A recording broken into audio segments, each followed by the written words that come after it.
Good evening, ladies and gentlemen. Welcome to WeatherBrains episode number 773. This is for November 9th, 2020. You know what this is. It's the pre-show. It's magical. The time of the show where we share boring personal stories, humorous anecdotes, and occasionally we say outrageous things. Okay, let's get the embed code here and we'll get all the guests on. I'm not that tardy. It's 51 after. We got 9 minutes to get this ship going here. No problem. All right, embed code is ready. New version of Audio Hijack ready to install. We'll install that tomorrow. All right, so let's get the invite list here. Wonder when Kim's going to come back. You know, Kim had her second baby, and we congratulate her and their family. And she is obviously busy, but we would love to have her back on the show. She is just great. All right, invite. Here we go. Hopefully you've had a good weekend. Some great fall colors where we are here. They are peaking down here in the deep south. All right, let's see. Had about a gazillion photographs sent in the past few days, and I love all of them. This is my favorite time of the year. 'Tis the season. Come on now. All right, so I think we're good to go. Everything seems to be working here. Got my dinner ready to go.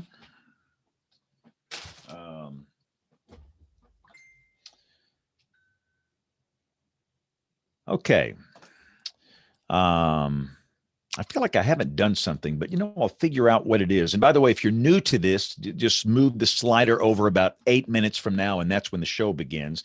This part of the show is not on the audio podcast, and that's how most people listen. It's exclusively for those of you that watch on YouTube. And we love everybody that watches live. We have a faithful following every Monday night. And I do believe we're going to be on schedule through the Christmas week. Looking at the schedule coming up here, I will be, my next vacation week, the second of the year, will be coming up the week after Christmas. So we'll probably record the year ender, which typically we have Greg Carbon on the show with us from WPC. He does his meteorological memories. We will probably record that at some point Christmas week, and we'll play that back on the 28th. But other than that, I think I think we're here on Monday nights for the rest of the year. So no vacation, no vacation, James? I'm going to take the week of December 28th. That's the week after Christmas. Other than that. All right. So do we have to move any show at all? Yeah, we'll have to move that Monday, the 28th, the year ender. We can do that maybe sometime before Christmas. And I don't think your mic is the right one there, Bill. Sounds like you're in the stall of the bathroom in the airport. You think the microphone would be better on that camera? They all sound the same. It's like an internal mic. I've got the exact same camera, and it's if you is that better? Yeah, if I took, and again, I got this newer computer last year with this amazing microphone. I have literally done radio without this, and I've used the internal mic, and I didn't say a word. They didn't notice any difference. The sound is that good on this thing. But the little Logitech StreamCam, the audio is typically, it's a crappy internal mic sounding audio. But they use the same technology they use in those speakers, the smart speakers. But what's so funny, that they have this amazing microphone in here and a crappy, horrible camera. I mean, it looks just horrible. You'd think they would have a better camera in these things. But they're about to announce new Macs tomorrow, so maybe they'll have a non-crappy camera. But I will not be. And the Macs they're going to announce tomorrow will not have Intel processors. They will have Apple processors. So I think that'll be okay. Are we okay being a guinea pig? yeah, man, go for it, baby. They've been, they've been running these iPads on these things for years. They've got good experience, so I don't think there'll be any big issues. But I will keep this sucker until the day the keys pop off and it won't run anymore. So I got 8 years out of the last one, so I expect to get at least 8 years out of this one. Except for the one I stuck the steak knife through the motherboard. I've got all mine. In phones, I don't need a new phone. I mean, some people buy these new phones. They just rush to buy the new phones. The only time I'll buy a new phone is when the battery will not hold the charge or there's something wrong with it. This is an older phone, and there was a problem with the lightning connector and the microphone. There's a microphone down here. I got a toothpick, a 1-cent toothpick, cram that thing up in there and clean gunk out of there. And so instead of buying $1,000 phone, I got a 1-cent toothpick and fixed this phone. So who needs a new phone? The battery's doing fine. Exactly. The only thing I will say, those new cameras are nice. But I'm shooting. This is 2 years old, and I'm shooting the videos that go on the new high-resolution jumbotrons at Bryant-Denny Stadium on this phone. Oh, wow. That's it's neat.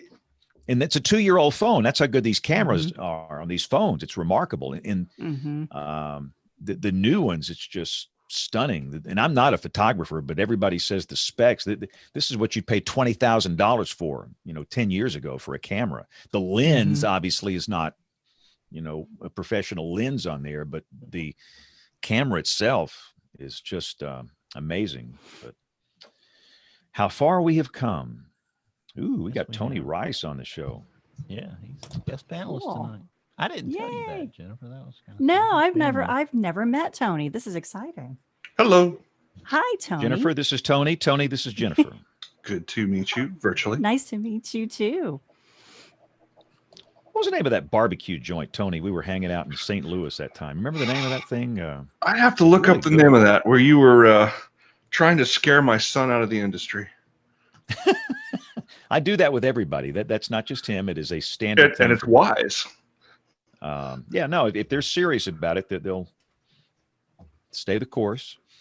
No, I've actually, my deal. I take them to Walmart here, the interns, to see how they deal with people. And some people are just wired where I think they're better off in research or something where they don't have to, take their products and services directly to the public. Everybody wired differently. And that Walmart test has been an amazingly accurate over the years.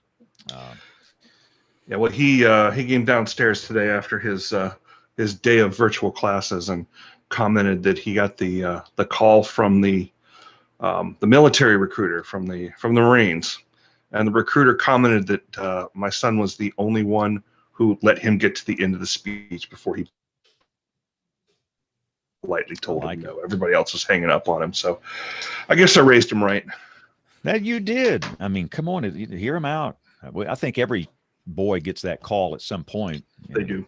You're right. Most of them just hang up on him. I mean, how rude is that?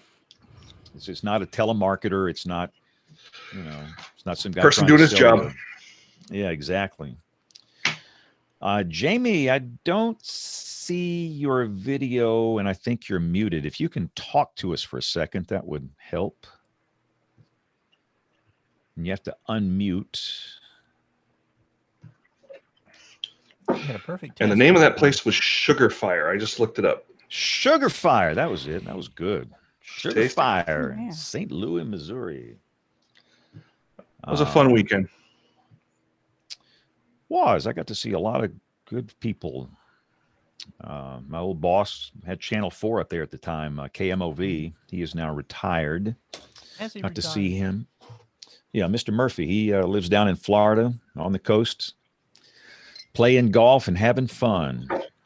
Still making his spice mix, his rub mix he always makes. He's actually turning that into a business, Murph's Magic Mix. He used to just give it out to clients and to employees, and I mean, you put that stuff on a steak, it's unbelievably good. And so I told him you ought to turn this into a business, and he actually is. So if you go to Murph's Magic Mix on Facebook, he's got a Facebook page for it, and he's setting up a e-commerce thing where you can order it. So There you no go, more Bill. That's the freebies next for sponsor. us. There you go, Murph's Right, Magic Murph's. Mix. I'll gladly read once- that well, once spot we- to get some free once we- stuff there. Once we get Jamie rocking and rolling here, we'll start. Jamie, if we can live without your video, but we have to have your audio. And he just hung up on us. Perfect test.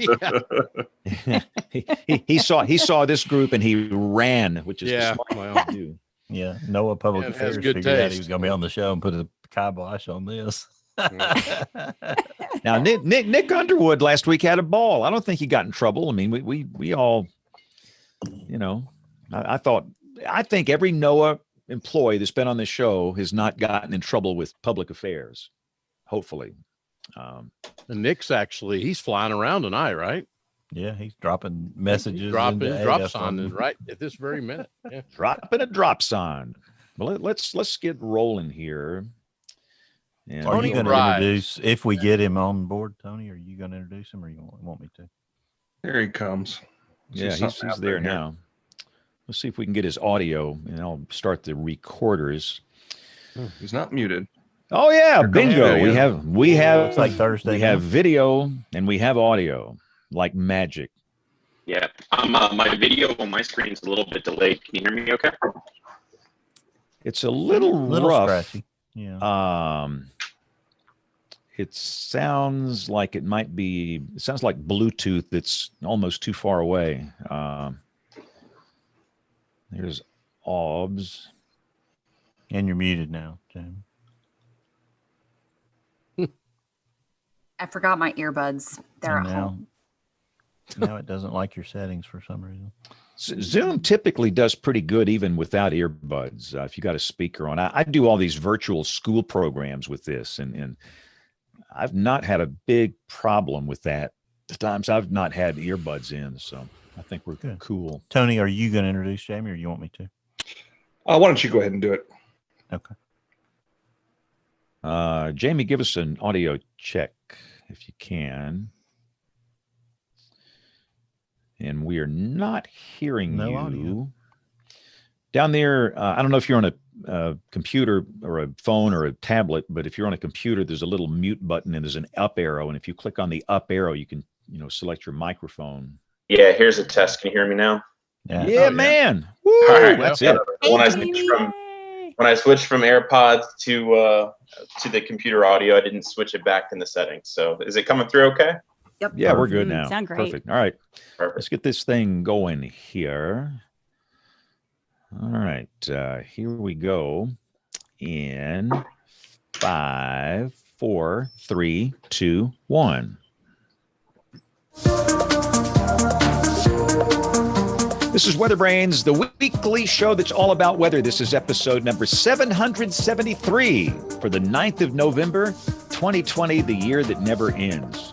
It's going to end soon, though. It's like we're almost at Thanksgiving. So let's see who's on the show this evening, ladies and gentlemen. Aubrey is back after an absence last week. You had an excused absence. You had a lot going on Oh my last week. goodness. Yeah, I'm a little behind. I was telling Bill this. So I'm doing my I do a class. It's a non-credit course for 55 plus through JMU. And this year I decided to do a new curriculum on weather history.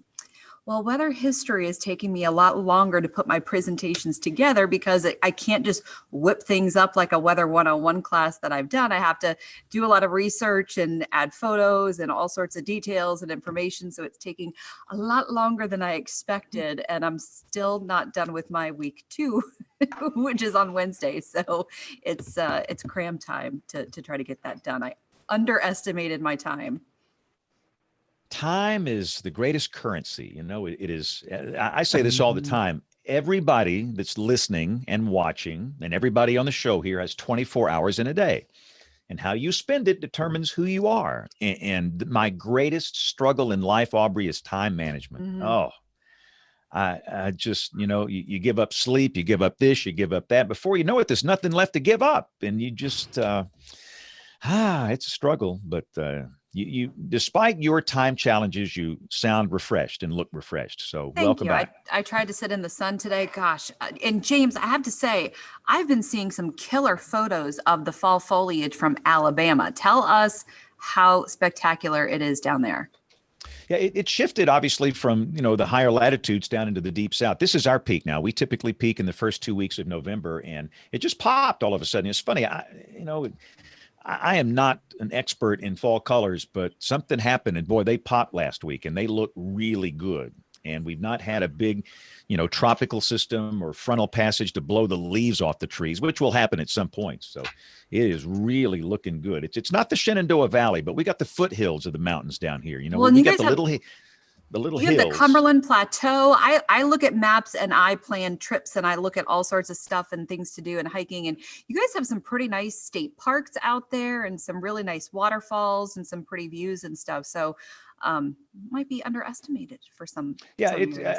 our peak elevation here is 2,407 feet, and there's a state park up there on that particular ridge top. But yeah, it's pretty cool. Lookout Mountain is really good. That runs up into Tennessee, and you're right. It shifts with the seasons, and this late, we've still got the colors down here. Jen, I bet your colors are gone. Yeah, they're on the ground at the moment. Now I had some really Whoa, neat. What's that critter back there behind you? Like, I saw a critter walking behind you. Oh, it may be one of the kitties. I think it was a cat. Yeah, it was. Yeah, I have two. If it was the black cat, that's JJ. If it's in gray and white, that's Cece. So named by my niece. Gray and white. Yeah, that's Cece. She's made an appearance a couple of times, but that most of my colors are on the ground. I've got a couple of really pretty trees, and I had some of the really neatest red pop out this fall. And I have been spoiled. Oh man, this with the high pressure in place in the 70s. I mean, I'm loving it, and it even got up close to 80 up here. So it's been awesome. Right now it's 63. So we have one more day of it. Then it cools off. It not bad. I can handle highs in the 50s and 60s and no snow. So all good up here. Yeah, it's an amazing thermal contrast across the country tonight, right across the middle of the nation. I mean, it's brutally cold, behind that thing. But like you, we're going to get the lower dew points later this week down here, but not really the cold air. And it's, we've been in the 70s down here, so it's good. Troy, will you get any of that? Hey, James, Yes. I'm looking at the SPC meso analysis. I've got 72 degrees in eastern Iowa right now. And you get back to Des Moines, only maybe 2 or 3 counties, and they're in the mid to upper 30s. Wow. Ooh, Oh, that's a wow. good old faux pas right there. Wow. I like that. Troy, are you going to have a faux pas down in Austin? Yeah, we get faux pas, I think sometime late morning, midday tomorrow. But this is not going to be particularly sexy faux pas. This is kind of a laid back, wimpy faux pas. Not a blue norther. No, it's not going to, it won't even be it'll be sort of an orange or red one around here because, we were up to 86 today, both at Austin Bergstrom and Camp Mabry. And tomorrow we cool down. For the next 2 days, we cool all the way down to 80. And the average high this time of year, 30-year averages sitting in the about 74, 75 degree range. We really, for the next week, stay at 80 degrees. Really, there are a couple of weak fronts, but that is about it. All right. Well, let's get right to I'm very excited about the show tonight. Mr. Bill Murray, the guest booking officer, the GBO. Bring him in. Yeah, Troy is just the ASOS at Childress have a problem, or is that a heat burst or something? 85 at Childress, is that Really? like our Jasper, Alabama? Yeah. Let me go. Now that's got to be something wrong. Now that's probably the ASOS. I'm looking at 69 west of Wichita Falls, 67 southwest Oklahoma, 57 at Plainview. Yeah, 85. A little problem with the ASOS there. Yep. Yeah, just maybe so. Yeah, I'm excited about tonight's show. Tonight is the brainchild of our own very special Tony Rice, who joins us tonight to be part of the show. Tony is our official astronomer of the show and our space weather guy, our rocketry and everything else. He tells me when to go lay in the driveway and watch for the international. Why does Tony why does he even put up with any of the rest of us? Really? That's a great question. Improves our stature is what he does, Troy. So now, Tony, you've been sending them all across at 5 a.m. Could you schedule them for like 7:30 in the evening or something? 8:30, I'll see what I can do with the math, but it's pretty unforgiving. Yeah, you sent a nice one a few weeks ago, and it really blew my family away. I took them out there. I said, Tony says got some good ones later this week, so be sure you check your app and you check NASA Spot the Station. There's some good ones coming at a decent hour. Cool. Well, you always give the good heads up, and I always go to the app after that and follow up. But thank you for your great report that you send. So it's great to have you on the show tonight. Of course, so we're looking forward to having you on. And Tony's suggestion was to have Jamie Morrow tonight with us. He's from Virginia Tech. He got his bachelor's there in meteorology, his BA in geography. He actually started out as a student intern at the National Weather Service in Blacksburg, and then became a full intern. And I want to talk about that in a minute, but he went on to be a journeyman forecaster at Raleigh. And now he is the EXO for the National Weather Service. And that's a really big deal. So we want to talk about all that tonight, but we welcome Jamie Morrow to the show. Jamie, how are you? Glad we got all your technical difficulties worked out there. And yeah, thanks for staying patient with me. And I'm glad we cut right to the chase. I'm really on here to tell Tony, I've got, Blacksburg and Raleigh emails coming at me. So if you could just take me off of one of the two, that'd be great. No, I'm going to have Silver Springs next. I'm going to get you ready. No, I just want to thank you guys for having me. This has been on my professional bucket list for quite some time, all my 6 years as a professional now. So I look forward to next week and finding that retirement home, because this is obviously the peak. Now, this is the peak of anybody's career in weather right here. It goes no higher than this. I think you got your peaks and valleys inverted there, James. So it can only go up from here. But we're glad you're here. So you grew up in King George, Virginia. I heard that you and Tony went to the same high school. Is that really true? Yeah, that's right, Tony. We were a few classes apart, I would say, just a couple of years, right, Tony?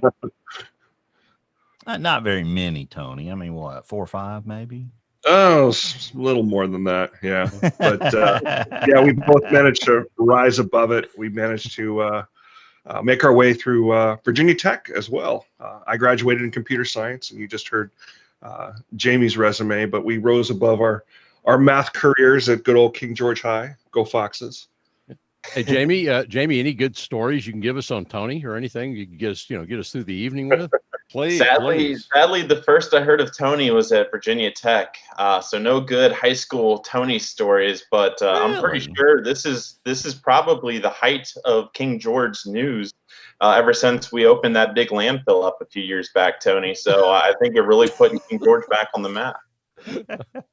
Yeah, did you go to the big grand opening? Oh, I did. It had to be. You had to be there.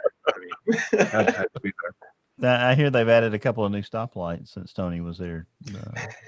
Funny, when Jamie and I first met, I was up at the NWA AMS chapter speaking there. I try to go up there at least once a year, and I've actually done it twice this year. Things are so much easier to do virtually. There are some positives to that as well.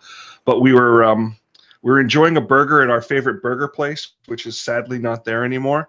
But we came to understand, we went to the same high school, and we talked about the stoplight and how great the stoplight was. It has expanded since then.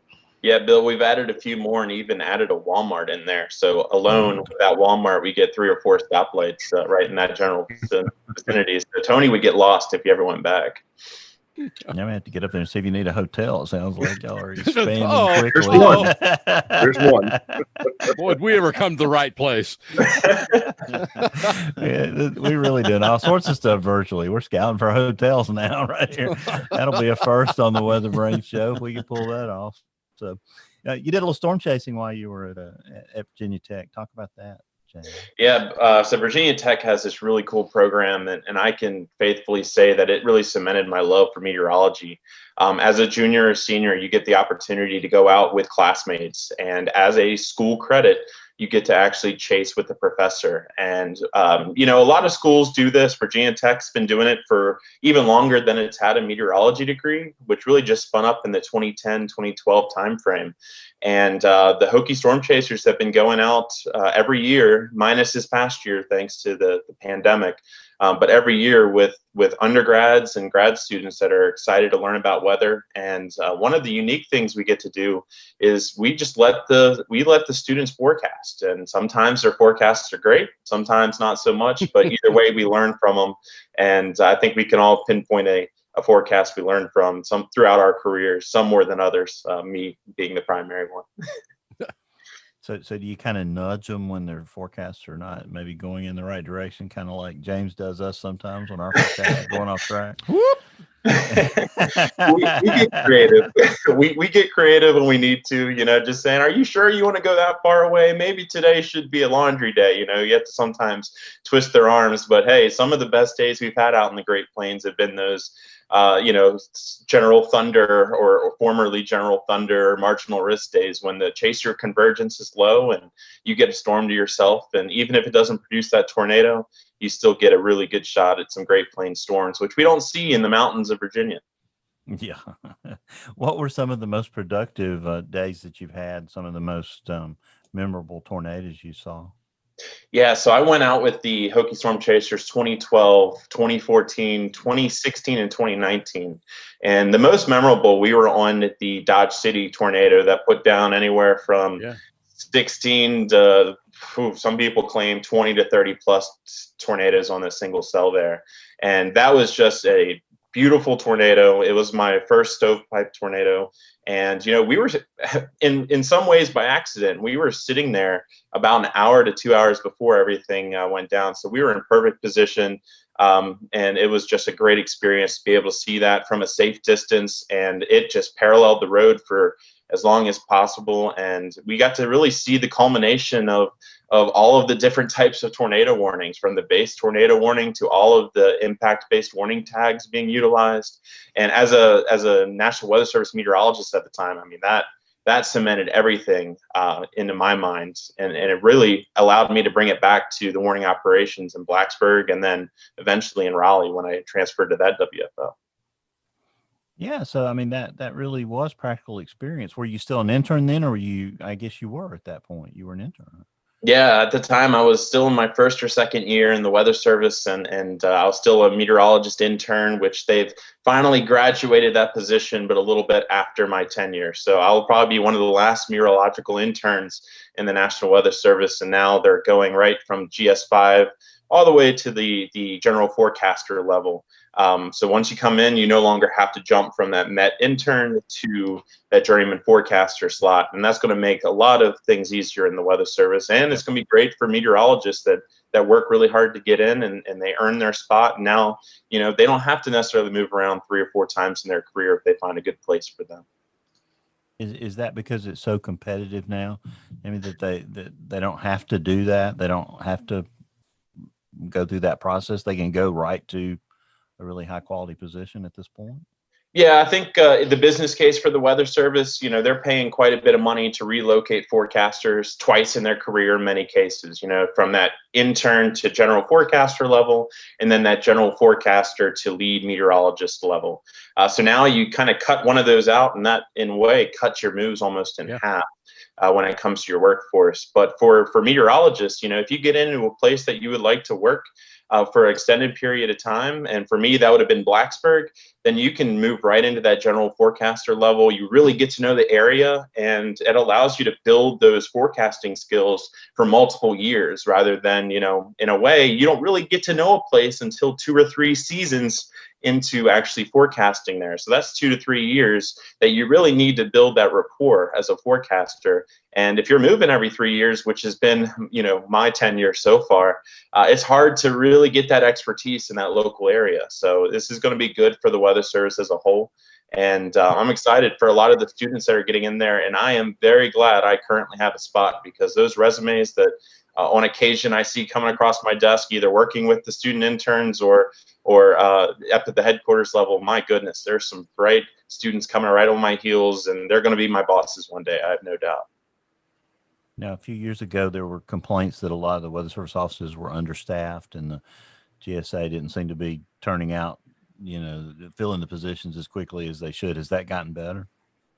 Yeah, from everything that I hear, I know in the Raleigh office specifically, when I showed up, we were still down 5 to 6 forecasters. In my first year in the Raleigh office as a general forecaster, I put in an incredible amount of overtime hours just to fill the needed shifts to make the shift rotation work. So I know in Raleigh specifically, they're now fully staffed, even with my departure, which has been amazing. There's been a lot of that general GS5 to 9, which is the entry level position. There's been a lot of hires that have been put on the street the last few years, and that's really helped us. And we're still hiring in the middle of a pandemic, and that's quite the privilege that we have as a government entity to still be able to do that. Now talk about your new job, because it's a very exciting position. And how do you end up on that career track? What got you into that? What pushed you there? Was it a recommendation from someone else? Do you apply for it? How does it work? And then talk about the role itself.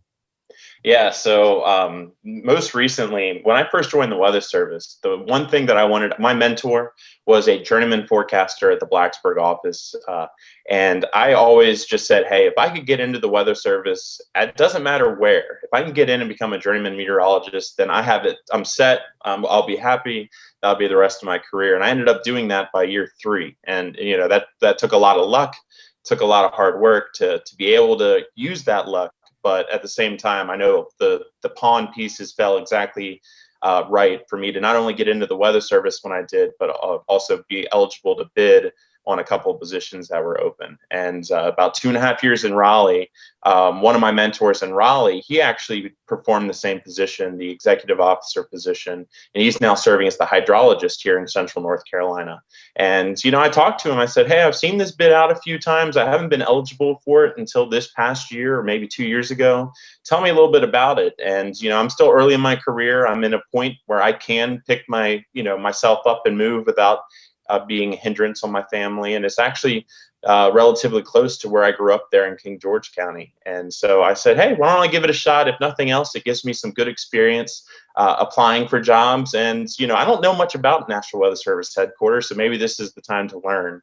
And going through the interview process, I was astonished they decided to select me, but I'm very happy. And 6 months in, even though it hasn't been the tenure that I was expecting, I'm still very happy to where I am, and I look forward to the next 1.5 years, which is the rotation that my specific position holds. So it's a prescribed 2-year length of time that you do that job, Jamie. And so how have you done it? I mean, is it a virtual situation right now? Yeah, so it is a 2-year job. So the first year you're the executive officer, and then the second year after the new executive officer is selected, you'll become the program coordination officer. And as the program coordination officer, you're more working as the liaison between the National Weather Service and NOAA, and working really sometimes at the DOC level. So the first year you really are Weather Service heavy. You're directly supporting the director and the deputy director of the National Weather Service in the office of the chief of staff. And then you transition into more of the NOAA and liaison type position. And that really gives you a broad overview of everything. But after that 2-year rotation, that's when you end up rotating out. And you end up either, a lot of people have gone back to the field while other people decide to stay at National Weather Service headquarters and fulfill quite a few jobs that you've seen around the agency. So it's definitely been a privilege. And so far, this job typically is 30% travel. You're going to every conference you can imagine. You're staffing the director and the deputy director at meetings and just going to the, in some cases, the Congress, White House, making all these trips.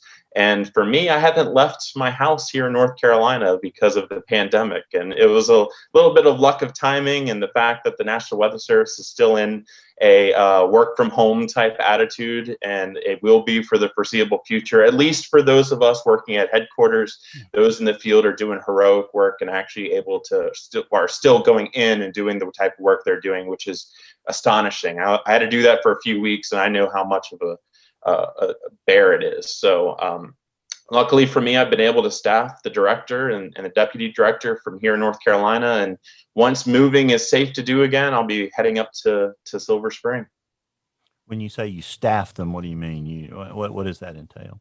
Yeah, so that's everything from assisting in the creation of presentations, simple IT work, just making sure they're able to plug into meetings without any issues, working on talking points, tracking down information for them to utilize during some of these talks, all the way to, building budgetary briefings for OMB and the Hill and some of the higher up meetings. So it's a wide array of things that I get to do on a daily basis. My meteorology is done by about 8:15 every morning Eastern time, and then it focuses more on the tracking down of information and making sure the director and his staff and some of the senior leaders of the National Weather Service are ready to go and staying informed. So it's a lot of keeping tasks, scheduling meetings, and making sure the director, Dr. Uccellini, has any needs met when it comes to getting information for him. So are you briefing him every morning, or are you just briefing yourself? So you're up to. Oh no! So so a little bit of insight into headquarters. So there's the National Weather Service Operations Center has a briefing that goes on every weekday morning, and that's for most of senior leadership for the National Weather Service. We also have some NOAA leadership that tune in on occasion, and that briefing focuses on the entire United States and what weather is going on all the way from Alaska to Guam and in between. So we're able to, I don't do much of that meteorology, but after that cuts off, you usually go into meeting mode, and we're doing a lot of the things that I was describing earlier. So talk about Louis's job. I mean, you've mentioned it somewhat there. How much of his is it administrative? I mean, I guess it all is administrative, leadership and direct. So he's, kind of far from the meteorology, but I guess he never gets really very far from it because he loves it so much.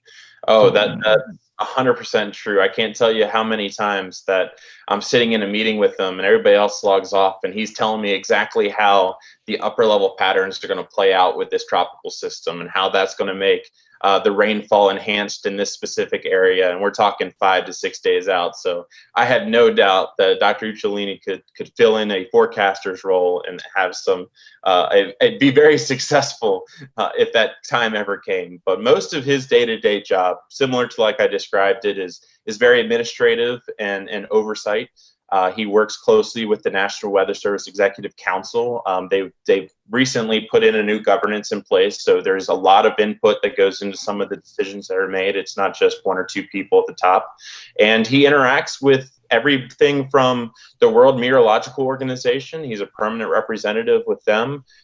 He's often going to meetings, would be going to meetings, but tuning into meetings during the pandemic at the White House, discussing space weather, some of the other NOAA initiatives that are being pushed forward, and also working the day-to-day weather service things. If something isn't to his liking or the National Weather Service Executive Council's liking, he's addressing it and making sure there's some emphasis put on it and making sure things are taken care of. And so it's a lot different than what I was expecting his job to be and my current job to be when I was in the field. But boy, did it widen my perspective of the Weather Service and the things that not only Louis, but Mary Erickson and some of the all of the executive council has to consider on a day-to-day basis, and the hard work that's put in on every single day that they're doing that.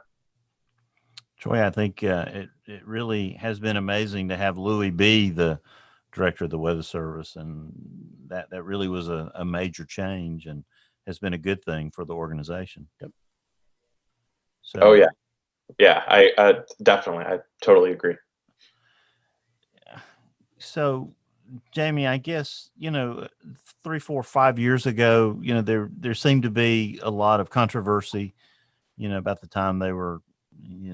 There were some studies going on inside the Weather Service, and a lot of controversy was arising out of those. But it seems like all that has calmed down now. Louis seemed to meet that head on, go into the field, talk to the forecasters. And it seems like that my personal perception was that helped his leadership in that situation. You may not be able to speak to it, but maybe somebody else can. Their thoughts on that matter. But it seems like progress was made in a lot of areas. Would you agree with that, disagree with that, or can't talk about it? I would agree to the point that I know what you're speaking of. I've been in the Weather Service about 5 years, and a lot of that stuff happened in a level above me most of my career so far, and it hasn't been but the last 6 months that I've truly been experiencing some of the higher level things, whether it's positive or negatives that take place. But Dr. Uccellini's personality, he's very much a let's solve this problem now and let's be open and think about this widely. It doesn't surprise me that we're seeing quite the improvement. And most recently, there's been some employee surveys that have looked very good, and there's been some great improvement. And I think that does shine on all leadership, from the WFO level with the MICs and the warning coordination meteorologists and the SUs all the way up to senior leadership.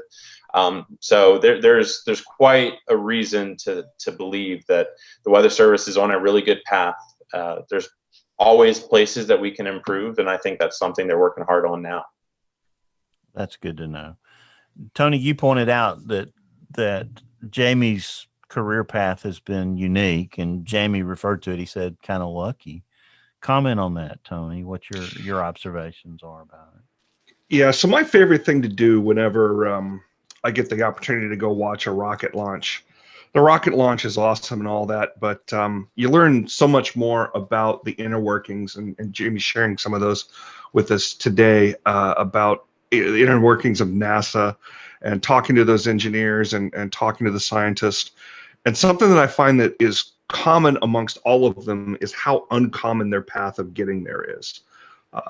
We get this built up in our heads, and when we go and talk to kids in schools and things like that, we tell them to go and study math, we tell them to go and study science, and you get this idea that there's this one road to follow to get somewhere, and no engineer, no scientist I've ever talked to has had that one road.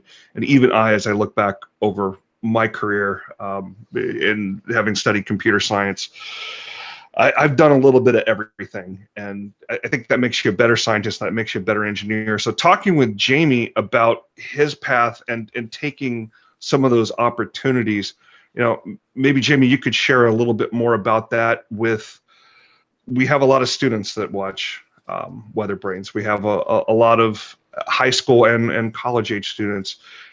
Just about some of the opportunities that you came along and how you found out about them would be really helpful for folks, I think.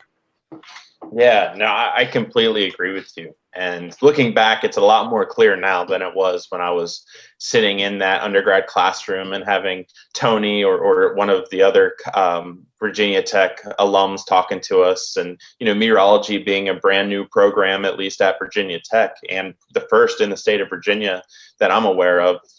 And it was just a very murky future. And I always knew I wanted to do some type of forecasting, really ever since I switched over from the geology degree when I was a second semester sophomore at Virginia Tech.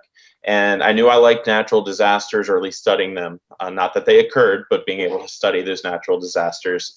And really, meteorology, is a heavy hand in just about all of them. And as Tony often as many people preach, even as the meteorologist in your hometown, you tend to be the scientist in your hometown too. So you need to be kind of cognizant of everything. And so when I met with Dave Carroll, who was one of the founding professors at Virginia Tech, I sat down and talked to him about meteorology, and he is probably the most positive guy you'll ever talk to. And I tell you what, a lot of his future sights for me came true, and I owe a lot to him and the professors at Virginia Tech.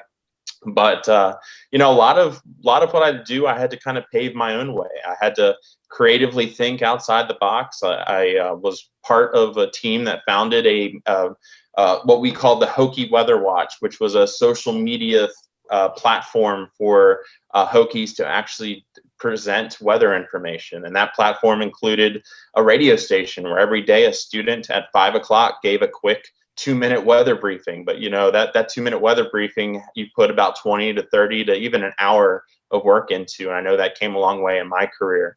Wrote for the Collegiate Times, a newspaper on campus, about fall leaves and anything meteorological that I could think of, just to practice that writing style. And in that same writing style, I can still attribute to my AFDs and even some of the papers and stuff that I'm working on at National Weather Service headquarters. And being able to go outside your comfort zone, I have broadcast media roles or reels floating around there from my time at WDBJ7 as a student intern, and I will not be sharing those links with anybody ever. But they're out there, and that's because I went outside of my comfort zone. That should be the pick of the week. That should be the pick of the week. And I'm firing off an email to everyone I know at DBJ right now to get copies of that. Oh, I can call Brent right now. Yeah. I think I've got Brent's phone number somewhere.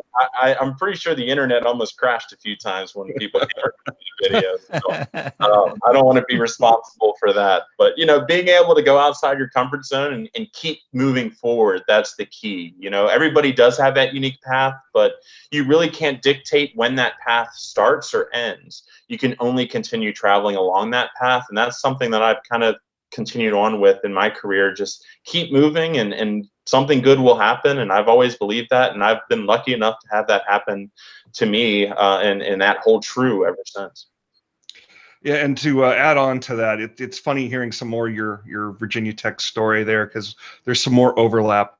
I actually DJ'd at WUVT back in the day. I had a jazz show. It was on the AM station. There's probably a grand total of 5 people listening, but I had a good old time there. And I took pictures for the Collegiate Times. So I had a couple of front page pictures that ended up, but for the most part, it was free film for me, and I got to practice my craft a little bit there. But that kind of speaks to, you have this goal in mind, and you take the opportunities, and you make some of those opportunities yourself. But along the way, especially at a university, and even now in the middle of the pandemic, there's so many opportunities that are available for you to get outside of your comfort zone, to do something creative, to get involved in something outside of your major. And that's so important. Didn't you play a little bit of music in school too?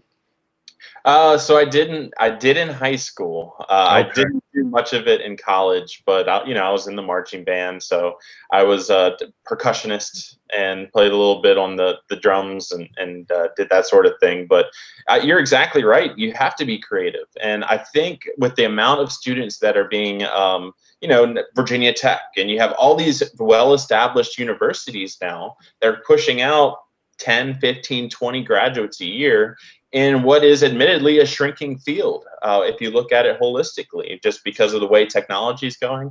So when you're trying to if you're trying to get your resume on someone's desk, you need to stand out. And that standing out could be, your PhD work, or it could be, hey, you only have a bachelor's degree, but you decided to do this in school, and now I have these skills and I can prove it to you. And sometimes it's just a matter of luck. You walk into the AMS conference, which as a student, it takes quite a bit of grit just to get to an AMS conference with the spending power and things like that.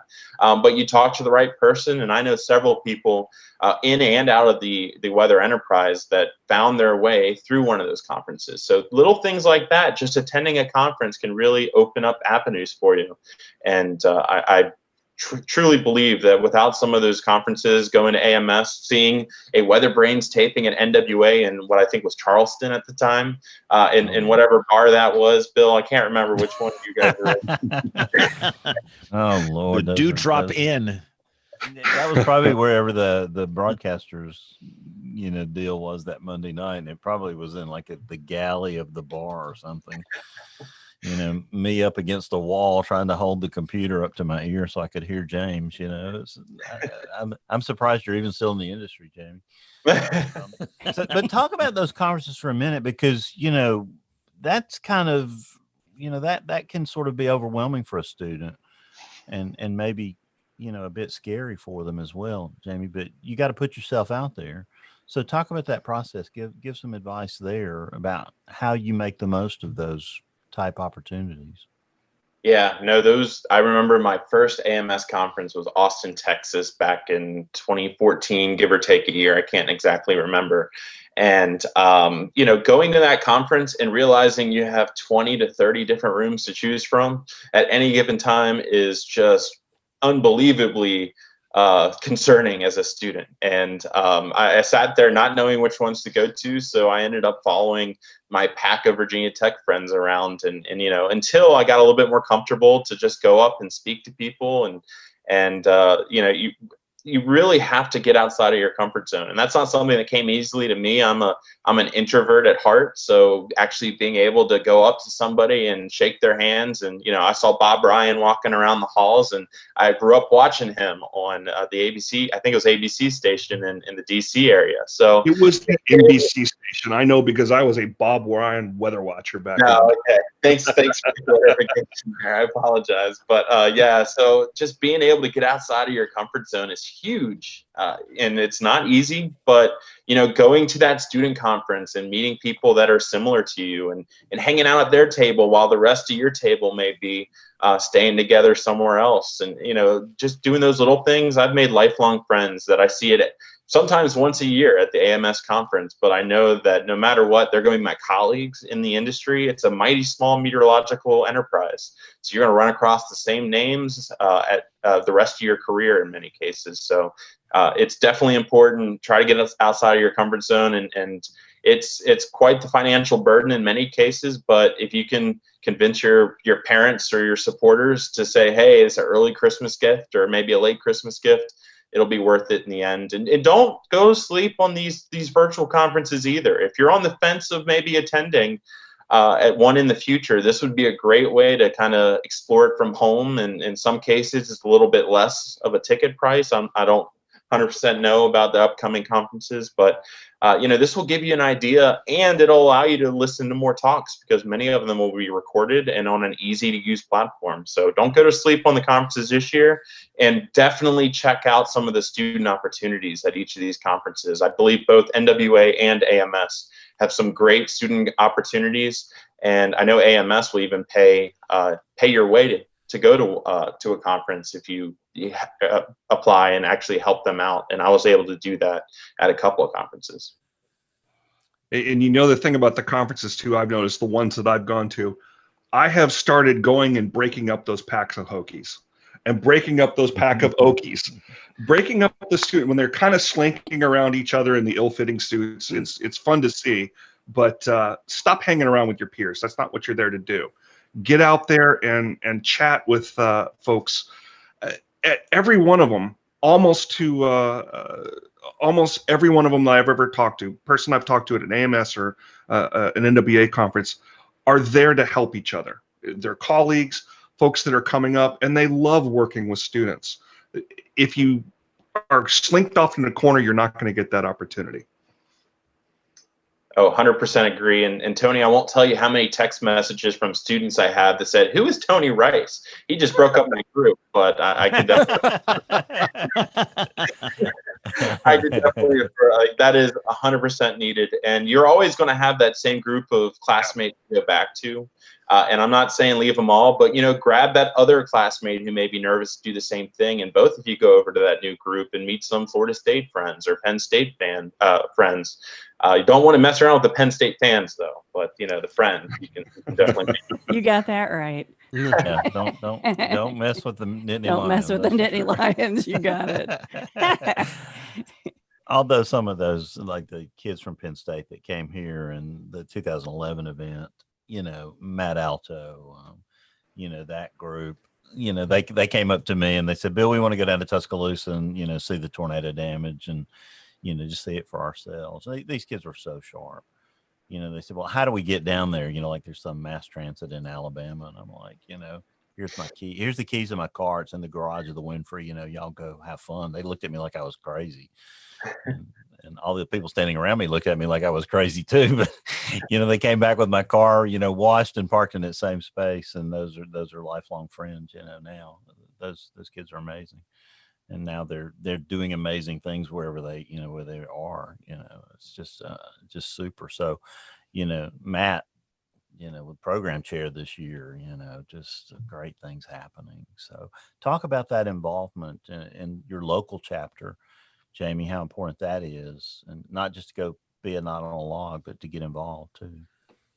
Yeah, no, that's extremely important. And not only did I meet Tony through those local chapter, correspondences and presentations, but you meet so many people within the same area. And we're in the Blue Ridge I mean, Aubrey, I know you can relate very well to this, but we're in the Blue Ridge of Virginia, where there isn't that nest of expertise in the weather industry unless you have a broadcast meteorologist. And the closest one at Virginia Tech was Roanoke, and we had a great relationship with the Roanoke station and even the Lynchburg station, which is a little bit further out. And having those relationships is really important, especially for students who may be trying to dabble in the broadcast side of the field, or just want to see a little bit more of what the weather enterprise has to offer. But yeah, I had a great experience. The Blue Ridge chapter is still relatively new, founded in the 2010, 2012 timeframe, right around the same time the meteorology club or the meteorology degree was starting to get offered at Virginia Tech. And the ability to actually interact and actually get leadership experience by running those club meetings, it really paved my path to gain confidence and gain experience where I otherwise wouldn't have the ability to. And trust me, every time it's like clockwork. Every time it seems like every time we end up having a junior or senior get to that presidential level, unfortunately, you're also meeting the climax of exactly what your degree and some of the harder classes that you're going to have to go into. So it's very tough. You have to be very dedicated to it. But I had the chance to being a president of the Blue Ridge chapter, and ended up, we won the AMS award for local chapter of the year that I was a president. But that is not thanks to me. There was a whole team of officers that really drove that year, and the officers for the year before really set the stage to allow us to succeed. And it's team effort, and I'm still glad to see the Blue Ridge chapter doing well today. So what did y'all do that made you chapter of the year, Jamie? Yeah, we did a lot of outreach activities. We had a lot of speakers come in. James Spann may have even talked to us. I can't remember if it was that year or the year after. I think that pushed us over the edge. Yeah. You better Took it Tony, right down the tubes.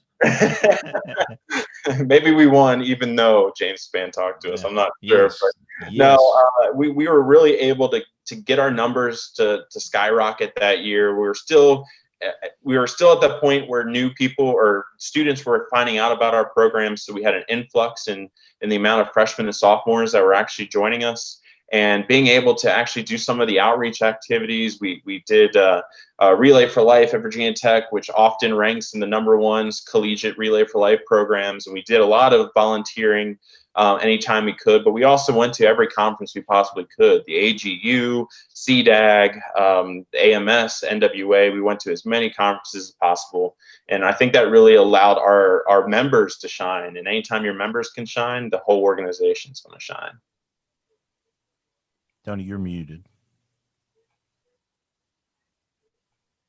Maybe he's there. Yeah, I was muted. Sorry. I was going to say that's a really special chapter too. The AMS NWA chapter, Blue Ridge chapter there at Virginia Tech, in very much large part because of leadership from people like Jamie. But there's been so many really good student leaders there. But one thing that sets it apart, and I've had the opportunity to speak in a couple of different AMS chapters around the area here, is the participation from the more seasoned professionals, we'll call it, especially from the National Weather Service right there in Blacksburg. They're there at every single meeting. They're there supporting the students, and they find the topics interesting, and they want to stay engaged. So we can't forget the other folks that are involved there too. Oh, 100%, Tony. And one of my favorite events to do every year is the Brunch with Professionals event. And that just invites professionals from all across the area. And we have professionals traveling from Richmond. Aubrey, I think you may have joined us once. And we have from North Carolina come up to meet us and have brunch at the Home Place restaurant, which you had to mention the Home Place. Yeah. I miss that place. To eat at the Home Place Just the best roast beef and fried chicken. Oh. All you like can somewhere we got to go, Span. Yeah, exactly. So now, Aubrey, you participated in some media weather event simulations. Talk about those, and then Jamie, you follow up, and then Aubrey, I know you have a question. Yeah, that was actually very cool. So the Blacksburg office is not my main National Weather Service office, but you have to think my main National Weather Service office is Sterling. So it's DC, it's Baltimore. It's a whole different environment than the Shenandoah Valley. So the Roanoke Valley is kind of very similar in those retrospects. So I was able to go down a couple years ago, and they were doing some of these simulations, and they really had us out there, and we did some tornado surveys. And that was really great because we kind of got the sheet on how our NWS forecasters go out and they do these storm surveys. And we kind of went outside and did these mock sessions, which was very eye-opening. And you saw how subjective some of these things really were. And in addition to that, I believe it was a totally different time. I went down and we did these mock simulations on issuing a tornado warning, and you have your storm set up, and Jamie was fantastic at really kind of walking you through what you needed to know and how to do everything. So it was really eye-opening from a forecaster perspective on the broadcasting side to see how NWS does it, the time it takes, what you're looking at. So it was fantastic. And Jamie was awesome at that. That was probably one of my best memories at NWS. But my question, Jamie, I kind of want you to elaborate a little bit more. You know, one thing I hear from a lot of National Weather Service employees that I'm friends with is I'm an introvert. You know, when I go to these conferences, it's hard for me to get out there and talk. And I know for some people, it's extremely difficult.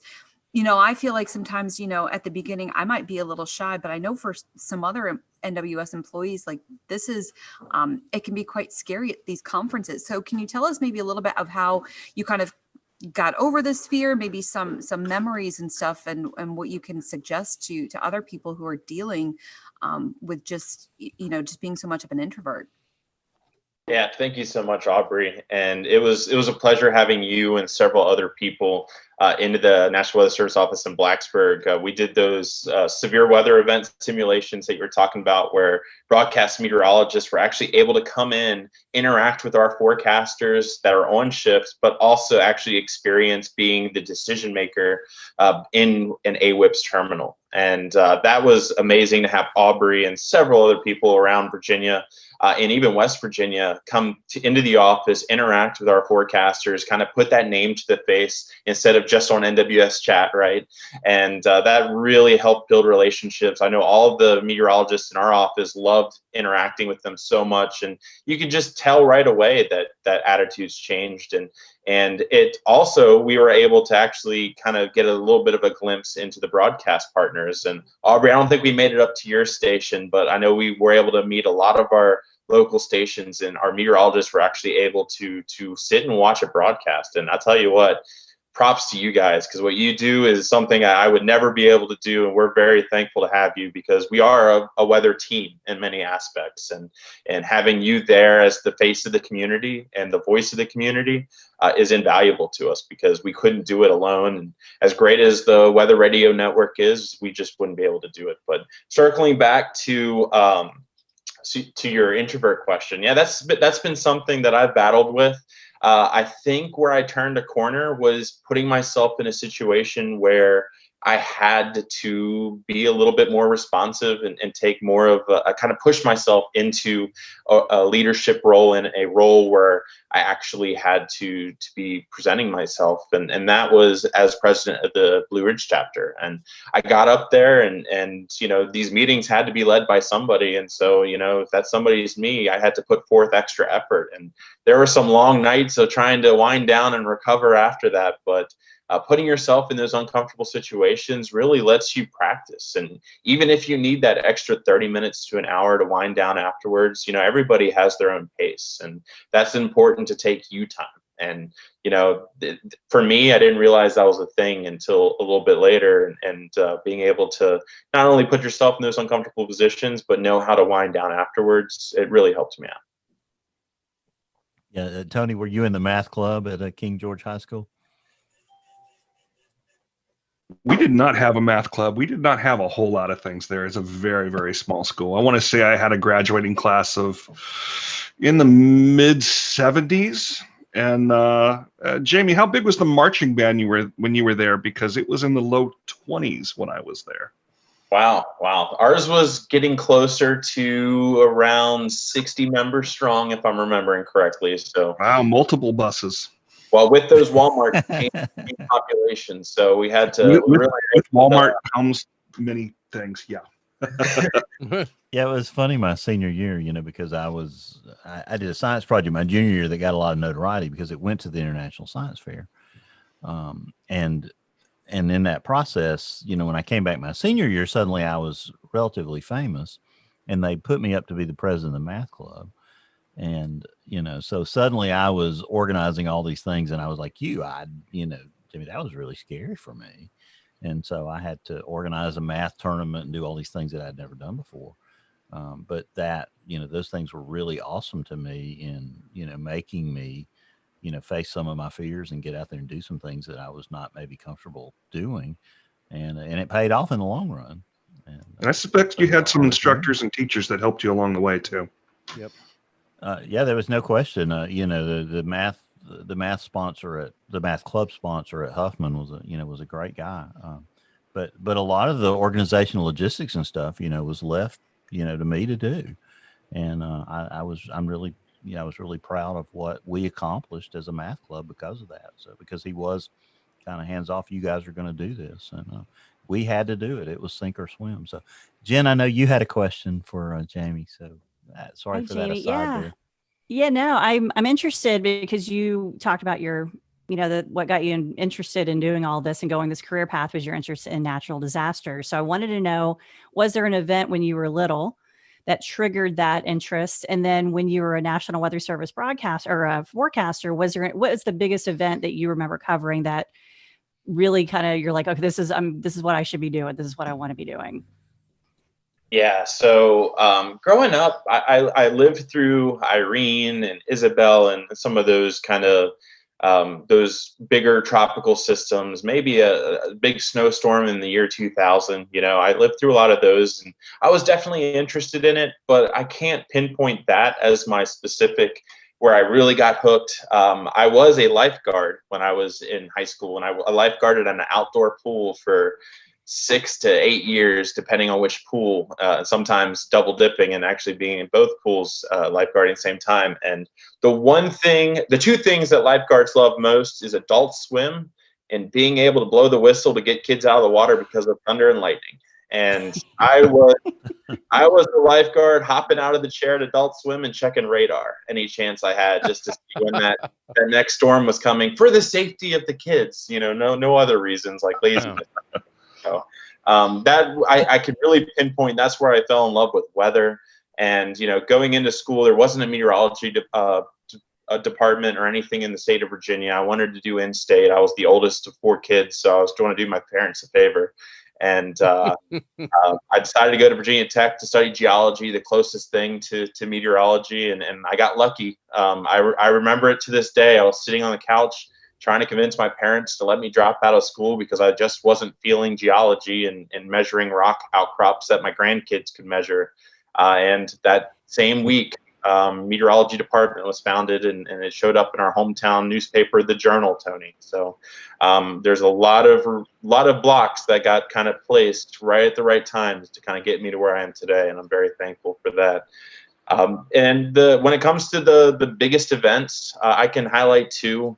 The longest event was Hurricane Florence, and being spun up for 8 to 9 days, working 15-hour shifts. And of course, it was the same year we decided to implement inland tropical products, which any NWS forecaster that has to deal with tropical products, I'm sure, are cringing at just the thought of that. So Florence was certainly one of them. The one I can really pinpoint to say, wow, and it still kind of haunts me to this day was the June 23rd flash floods in the highlands of West Virginia and in Virginia that occurred in 2016. And those floods and seeing that type of damage that occurred just from training thunderstorms. It wasn't a tropical system. It wasn't a Camille. It was just training thunderstorms over the same area there in the Greenbrier Valley. And seeing the devastation and the cars buried 6 to 8 feet under rubble. And, just knowing how many people passed away in that event, that really touched me as a meteorologist, and really cemented that this is for me. And as long of a day that was, I'm super proud of the efforts of both the National Weather Service employees, but also the broadcast meteorologists that were on from midnight to midnight covering that, because it was just that type of day. Does the National Weather Service still offer what you guys were talking about with Aubrey, the tornado simulation and doing the warnings? And do you guys still, I mean, right now I'm sure it's on pause because of COVID, but does that, I would love to do that. So that's so interesting. And I'm being the tornado talk lady here and doing the tornado history. That would be something I'd like to really understand and go do and do the surveys.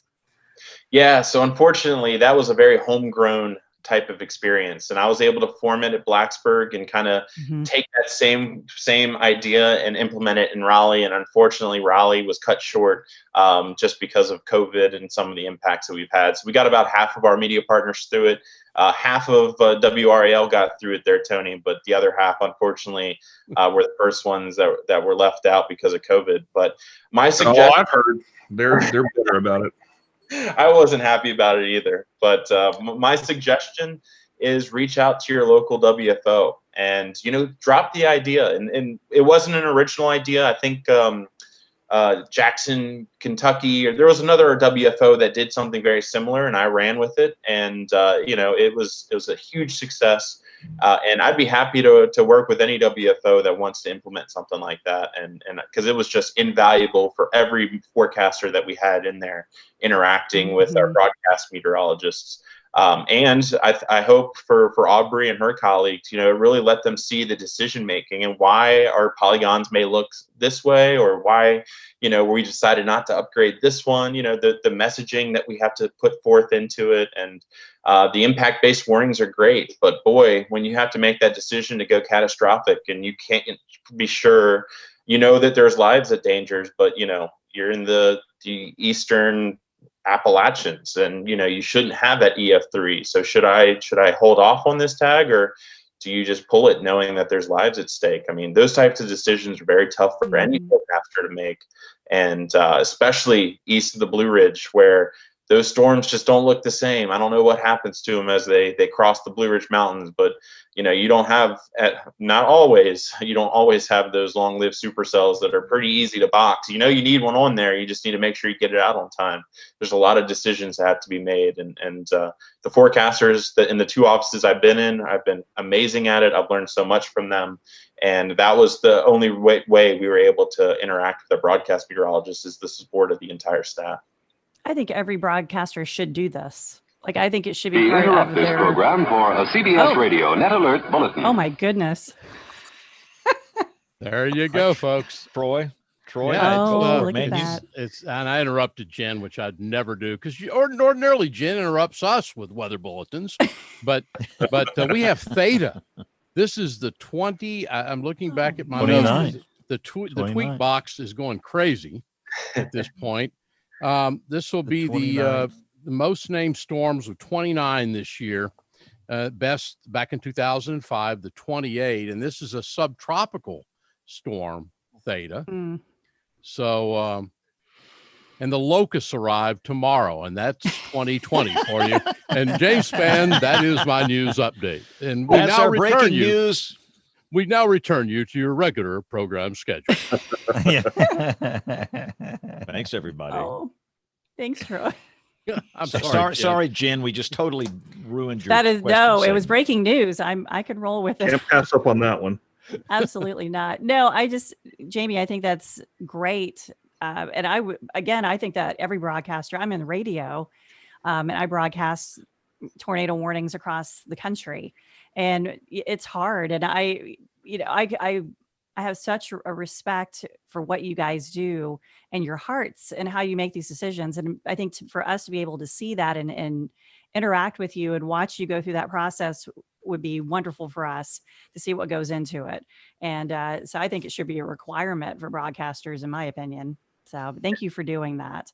And my office is the National Weather Service, Wilmington, Ohio, by the way. So okay. I'll be looking for an email from someone from there. I'd be happy to set something up. We actually did have a an NPR radio host that actually went through it too, because he was the one that was creating a lot of the weather information for much of Virginia, and he just wanted to go through it. And it also helped that he was a good close friend of mine too, so I needed a test dummy. Don't tell him I said that, but just I between won't you tell and him you me. called him a dummy. No, that's awesome. That's great. But I completely agree with you, and I think every weather service forecaster out there should visit a broadcast meteorologist, whether that's on the radio, or TV, and see exactly how they ingest your information. We learned so much from visiting our broadcast meteorologists that we actually made changes to some of our products in order to help them. So those types of insights you don't get by just sitting and continuing to chat on NWS chat where all eyes are watching. Yeah. That's the type of insight that you need to build that rapport and build that relationship with your partners. And that's the direction the Weather Service is going. And I'm very happy to see that. Jamie, let me ask you a question, because as everyone that watches this knows, my concern a little bit, and Louis and I have had this discussion, and you know where I'm going, I think. What do you say to the Troy Kimmels of the world that might say there are too many warnings out there, and maybe not enough attention is being paid to the false alarm ratio, whatever the heck that is, and so forth. I'm just worried about that a little bit, because I guess, our colleague Kim from Norman, looks at how people react to these sort of things, and you get a lot of them, and people, unless they get their house wiped out by a storm, are sitting there going, golly, Jen said this and nothing happened. Troy said this, or Jamie said this. What would be your response to my question? No, that's a difficult question. The Weather Service is looking into, as you are well aware, of the number of types of warnings that we have and whether or not that is needed, or if we should trim it back, add more, so on and so forth. And I think that is a valuable thing to work with our social science partners to figure out what is useful and what is not being used properly, and how can we change that, whether that's eliminating products, whether that's changing wording within existing products, or even adding additional products, which, I cringe at saying that, looking at our Wawa maps at occasion. But, there are additional products like the snow squall warnings that will be very useful, especially to traffic, especially in the northeastern corridor of the United States. So things like that, we're going to have those types of products that come out there that are going to be further needed. I keep circling back to 2016 and the devastating flooding. And I remember talking to witnesses on the ground and asking them if they had a warning, knowing the answer, knowing that we did have warnings out there. And in some cases, we had 12 plus hours lead time, which is debatably too much, right? But we had significant lead time, and all of them, or just about all of them, said yes. But they had never seen it flood like this before, so they didn't think they were going to be impacted. So how do we make that connection, especially in these extreme events, to people that really aren't going to listen unless that same event has happened to them in the past? And this is something we deal with tropical systems. If we don't have a direct landfall in Florida in X amount of years, all of a sudden you have a new generation living in Florida. So how do you communicate this risk to them? And that goes to anyone living along the eastern seaboard in the southern half. And there is no easy answer. What I do like that I'm seeing is our interacting with social science, because the Weather Service has realized this is a problem, and this is something that needs to be addressed. And I know there's a lot of people within the Weather Service and also other agencies within NOAA that are looking at tackling this. And shout out to my colleagues in OAR and a lot of the other agencies within NOAA that have really dedicated a lot of time. And I think you're going to see that expand in the future. I hope we see that expand in the future, because that social aspect is very much needed. Well, Jamie, one thing that I'm encouraged about, frankly, it says a lot about the men and women in the National Weather Service, frankly, in my opinion, which we have a great group of people. You're underpaid. There are too few of you, damn it. And, need to be more people doing that job. But we've heard from people on this show that have told us from Weather Service officers, they've sat down as a staff and considered, do we issue too many warnings? They've actually looked at it, at least in some offices across the United States. And I got to applaud people. Of course, you then go back, Jamie, to the thing that causes James Spann in my head to explode, that no matter what, you can have a false alarm rate, a false alarm of, have a perfect forecast, and you're going to have someone in the media that comes out and says, that's a surprise tornado. That's a surprise snowstorm. And that's one thing that, we've always had a problem with. And so for everything that I criticize sometimes with the excess in warnings that I see, I agree with you looking at it from the outside. I think we're looking at that now. I think officers are starting to look at that. Yeah, the important part is we're making progress. And, one of the things that I hope wouldn't happen in the situation you described, I hope wouldn't happen in the Blacksburg office, because we were able to interact with those media partners. And, they can see the thought process that we put into the reason we do or do not issue that warning, and whether or not we may be issuing too many or not as much. Or why we may follow up warnings with different products. And just giving them that background information could help them communicate to the public.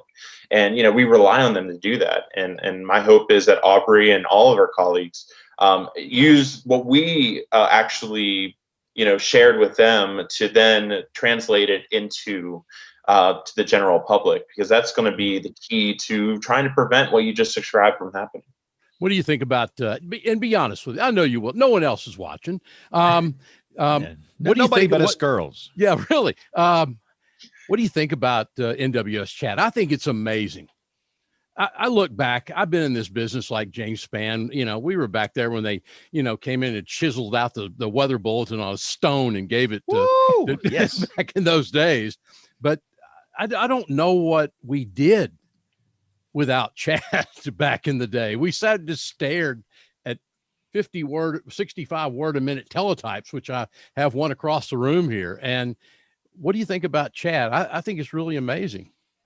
I think it's a great tool. I think it's definitely a step in the right direction. But what surprised me interacting with some of our colleagues in both the emergency management side, the broadcast media side, and anybody else that can get a membership in that chat room, which is limited to, decision makers, but, there's a wide array of people, fire, weather, they, in some instances, are concerned about putting information in there because, they're afraid of what this station might do with that information. Or, there's a long time broadcast meteorologist who's been chief at their station and, they don't want to accidentally show them up. There's a lot of psychological things, even within the weather service side of, should I put this in chat?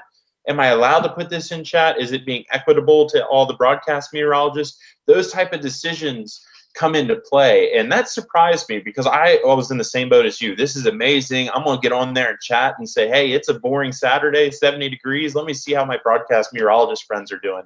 Yeah. While other people won't touch it with a 10-foot pole because, they're afraid of how their name may come across or if they're going to be known for something.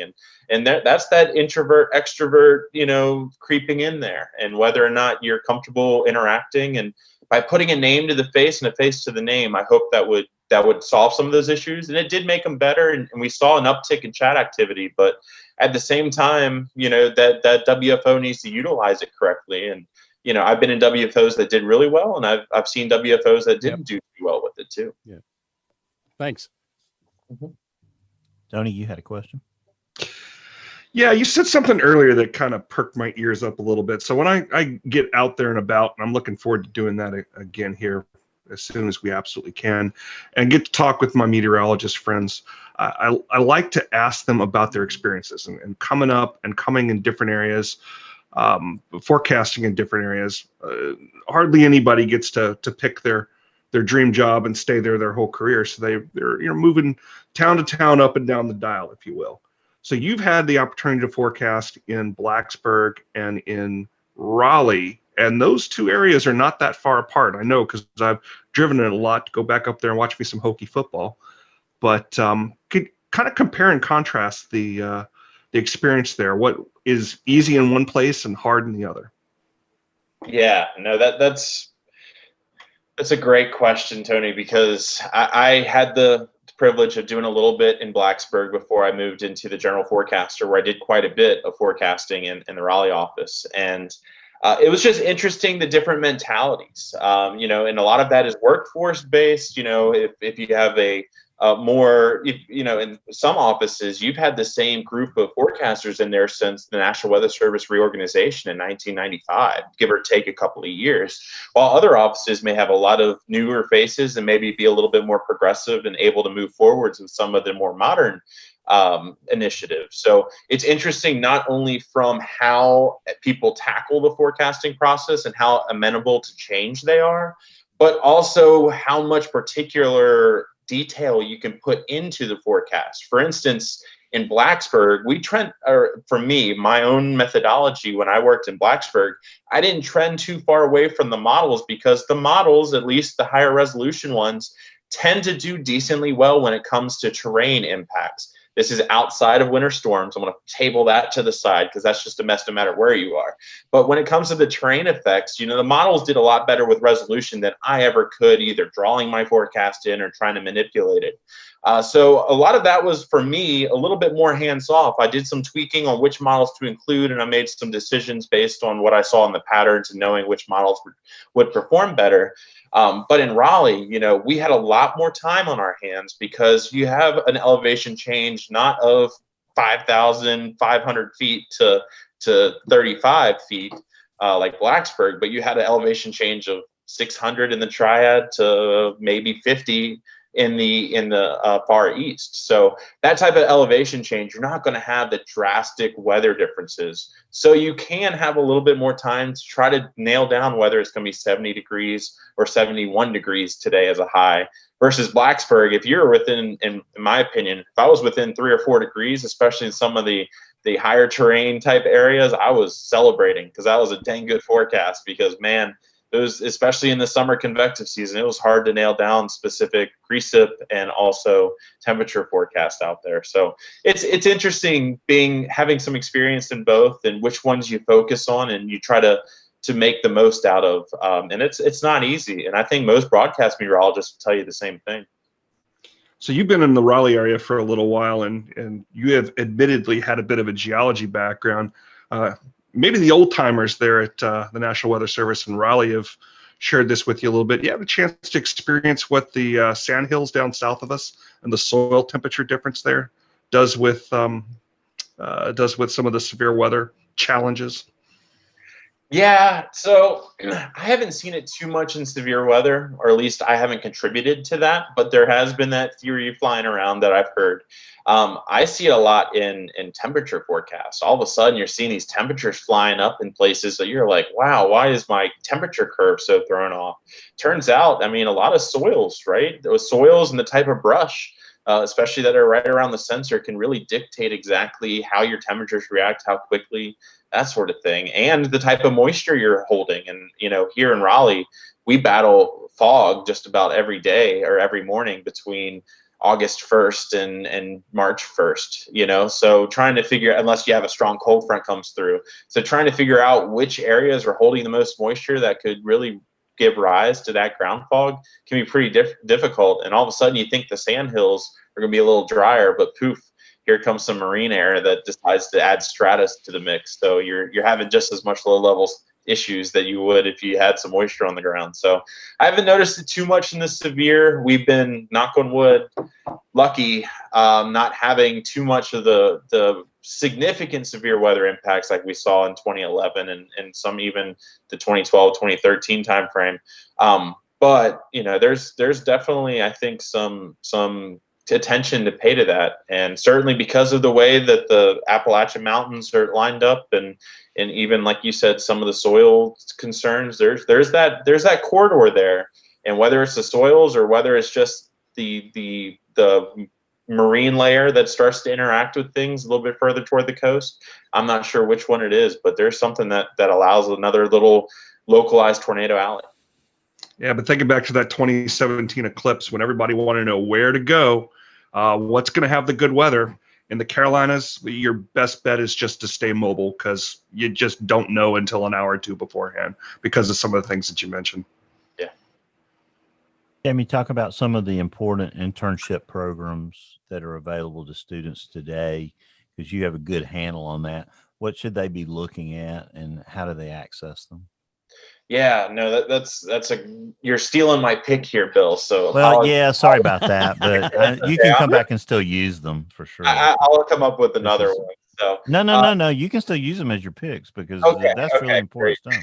So no, as you said, there's a lot of great opportunities. A lot of these opportunities are around when I was a student, but I wasn't aware of them. So certainly, if you're an up and coming student that is kind of working your way through either undergrad or even in high school, and you're just kind of planning your way through, I highly recommend looking some of these programs up. The La Penta Student Internship Program, that one's run through NSEP. And that one is opening itself up to or applications, I think, as early as next week, if not even sooner than that. I highly recommend looking into that one. That one is now cross line office, and you have internships for the National Weather Service, atmospheric research, OAR, and even, I believe, NESDIS, dealing with satellites, is going to have a couple of internship slots. So look into that one. That's the Bill LaPenta Student Internship Program. There's also the Holling Scholarship. That's been around for quite a few years, and there's a lot of different opportunities there. The Knaus Fellows, that's a fellowship program more for the grad student, postdoc type student there. And that's very much on the what we call the wet side. And that is more kind of marine based, but there's a few weather service participants that jump into that program every now and then. And worst case scenario, reach out to your local WFO, either send them a tweet, email, something, and ask if there are opportunities. A lot of WFOs offer summer internships. Unfortunately, this year, a lot of them were virtual just because of the way that COVID-19 happened, but I'm sure there's going to be even more plans in place to be able to offer these types of experiences. And even if there isn't a set experience, see if you can go in and shadow one day, or even talk to a meteorologist if you're interested in that, and that gets your name known, and that can go a long way. And I know there's a lot of private and broadcast internships out there. So certainly look into those too. It's not just the Weather Service that offer those, but those three programs, I'll include a couple of links for you, Bill, that you can add to the show notes or wherever you need to put them. And those are my recommendations. All right, Jamie, I'm the kind of guy that asked this question. Biggest forecast bust in your career. Let's hear it. Oh, that's a good one. I'll tell you the biggest communication bust I had. This one was during Joaquin, and I was talking to a newspaper down in, I think, Winston-Salem. At the time, I was a forecaster in Blacksburg. I just came off of a 9 or 10 hour shift. I can't remember. There was some overtime involved. And I remember telling that newspaper that Joaquin was making its way out of the Mediterranean, eyeballing the southeastern U.S. coast. And I called to correct it, but it already went to print. So somewhere out there is a quote attributing me saying that there's a hurricane coming out of the Mediterranean Sea instead of Caribbean. So I don't think I'll ever live that one down. That's slightly awesome. Yeah, that's in the print. So hopefully these people that are grabbing my resume down the road aren't Google searching me too much. But man, when it comes to just a normal forecast bust, I mean, I always you've never had one. See, that's the thing. You can't think of one because you've never had one. That's the deal. I'll go with that, James. Thank you. So go ahead. Let's talk about social media. The tweeter and the face bag, and for the Weather Service, positive, negative. Does it take up too many resources? How do you handle this 800-pound thing that we all have to deal with here? I think it's a very positive thing. Being able to get your message out in any way possible is almost necessary in today's society. And we have great partnerships with broadcast meteorologists. They're the face to hopefully what our combined message is. But being able to have that source and multiple sources now, which seems to be the trend, you can't just have one person telling you the weather, which a few generations ago, that may have been the thing. You now need 3 or 4 people to tell you the same message for sometimes people to take action. So if it's the Weather Service sending out a tweet about a warning that comes out that makes someone take shelter, or if it's the broadcast meteorologist telling them to take shelter, or if it's both, either way, as long as they're taking shelter, that's the important thing. So I'm a fan of social media. It's interesting because, as you mentioned, the face bag and Twitter, you have to treat them differently. I've always been one to think that. Twitter, you can put 100 things out in a day, you're not going to have any issues. But you do that on Facebook, they're going to mark you as spam and potentially not give someone a message that necessarily needs that message. And I don't know for sure, but I would love to have any social media company, whether it's even some of the ones that are just getting going now, be cognizant of some of these alerts, and whether it's a COVID-19 alert going out for your community, or if it's a weather related alert, have a way for everybody in that alert to get that information. And I think we're trending in that way, but I think there's a lot more, we need a lot more progress to be made there. So like during a high impact event, whether it's a snowstorm, ice, severe weather, how do you staff social media? Is that, do you have a full-time person on that, or how does that work? Yeah, every office is different. I know in my experience, I was always the social media focal point, and there's several forecasters that I've worked with over the years that, just aren't a fan of or proficient in social media, and that might not be their strength. So what they try to do is, at least in the offices I've worked, is try to prioritize your efforts based on your strengths. So a lot of times for me, that was you're monitoring chat and social media and putting out this types of concerns, while I'm going to be focusing more on radar or on the tropical products or the grids. So being able to kind of to sectorize exactly what's going on in the office is important. Sometimes you don't have that ability to dedicate somebody 100% to Twitter or Facebook. So if that's the case, then you're going to have to let something slip. And if that's making sure you're clicking the yellow button to send the warning out, that way all of our partners have it, versus being the first one to tweet out about it, then that's the way it is. We have to kind of use our order of operations to make sure we have all of our bases covered. Awesome. Well, we have to take a time out here because we have a report from some guy named Tony Rice, an astronomy. It's all report. lies. 100% live. We ought to make him do it live, but he's got it. He's got it in the can, so we're gonna hit the recorded version. Then we've got Jen's This Week in Tornado History. We're gonna do some email tonight. We'll come back with Aubrey. We got picks of the week, and we've got much more as WeatherBrains rolls along. Looking beyond the atmosphere, here's Tony Rice with your astronomy outlook. Each day, weather balloons are launched from nearly 900 locations worldwide. The valuable vertical information on temperature and humidity all feeds into forecast models. Those locations share one thing, though. They're all on land. A lot of weather is born out at sea, particularly over the Pacific Ocean, where we aren't launching balloons. Wouldn't it be nice to have similar measurements of temperature and humidity from the surface all the way up to altitudes of over 100,000 feet, but over the oceans as well? But later this month, Sentinel-6, a joint NASA and ESA Earth observing satellite mission, will help fill that gap. Its primary mission is to monitor sea level changes, but the atmospheric data that it provides will help improve weather forecasting as well. And the way it does it is pretty clever. Sentinel-6 uses the signals that are constantly being broadcast by 31 Global Positioning System and other navigational satellites. An instrument called the Global Navigation Satellite System Radio Occultation Instrument listens to those GPS signals, especially as they drop below the horizon, and looks for tiny changes in the time delay as it passes through different layers of the atmosphere. This provides information about atmospheric density, temperature, and water content. Radio occultation has been used since NASA's Mariner 4 mission back in 1965, when scientists analyzed that slight delay in the radio signals as it came from the spacecraft passing through the thin Martian atmosphere. Elsewhere in the sky, this week, Mercury and Venus are at their best before dawn. Mercury is reaching the point of western elongation, which means it's at its furthest from the sun in our sky. If you're along the East Coast, look to the east for an Atlas V rocket lifting a spy satellite into orbit on Wednesday at 5:22 p.m. Eastern. A weather-related launch delay wouldn't really surprise me, though, as Tropical Storm Eta is expected to make its presence known in the area.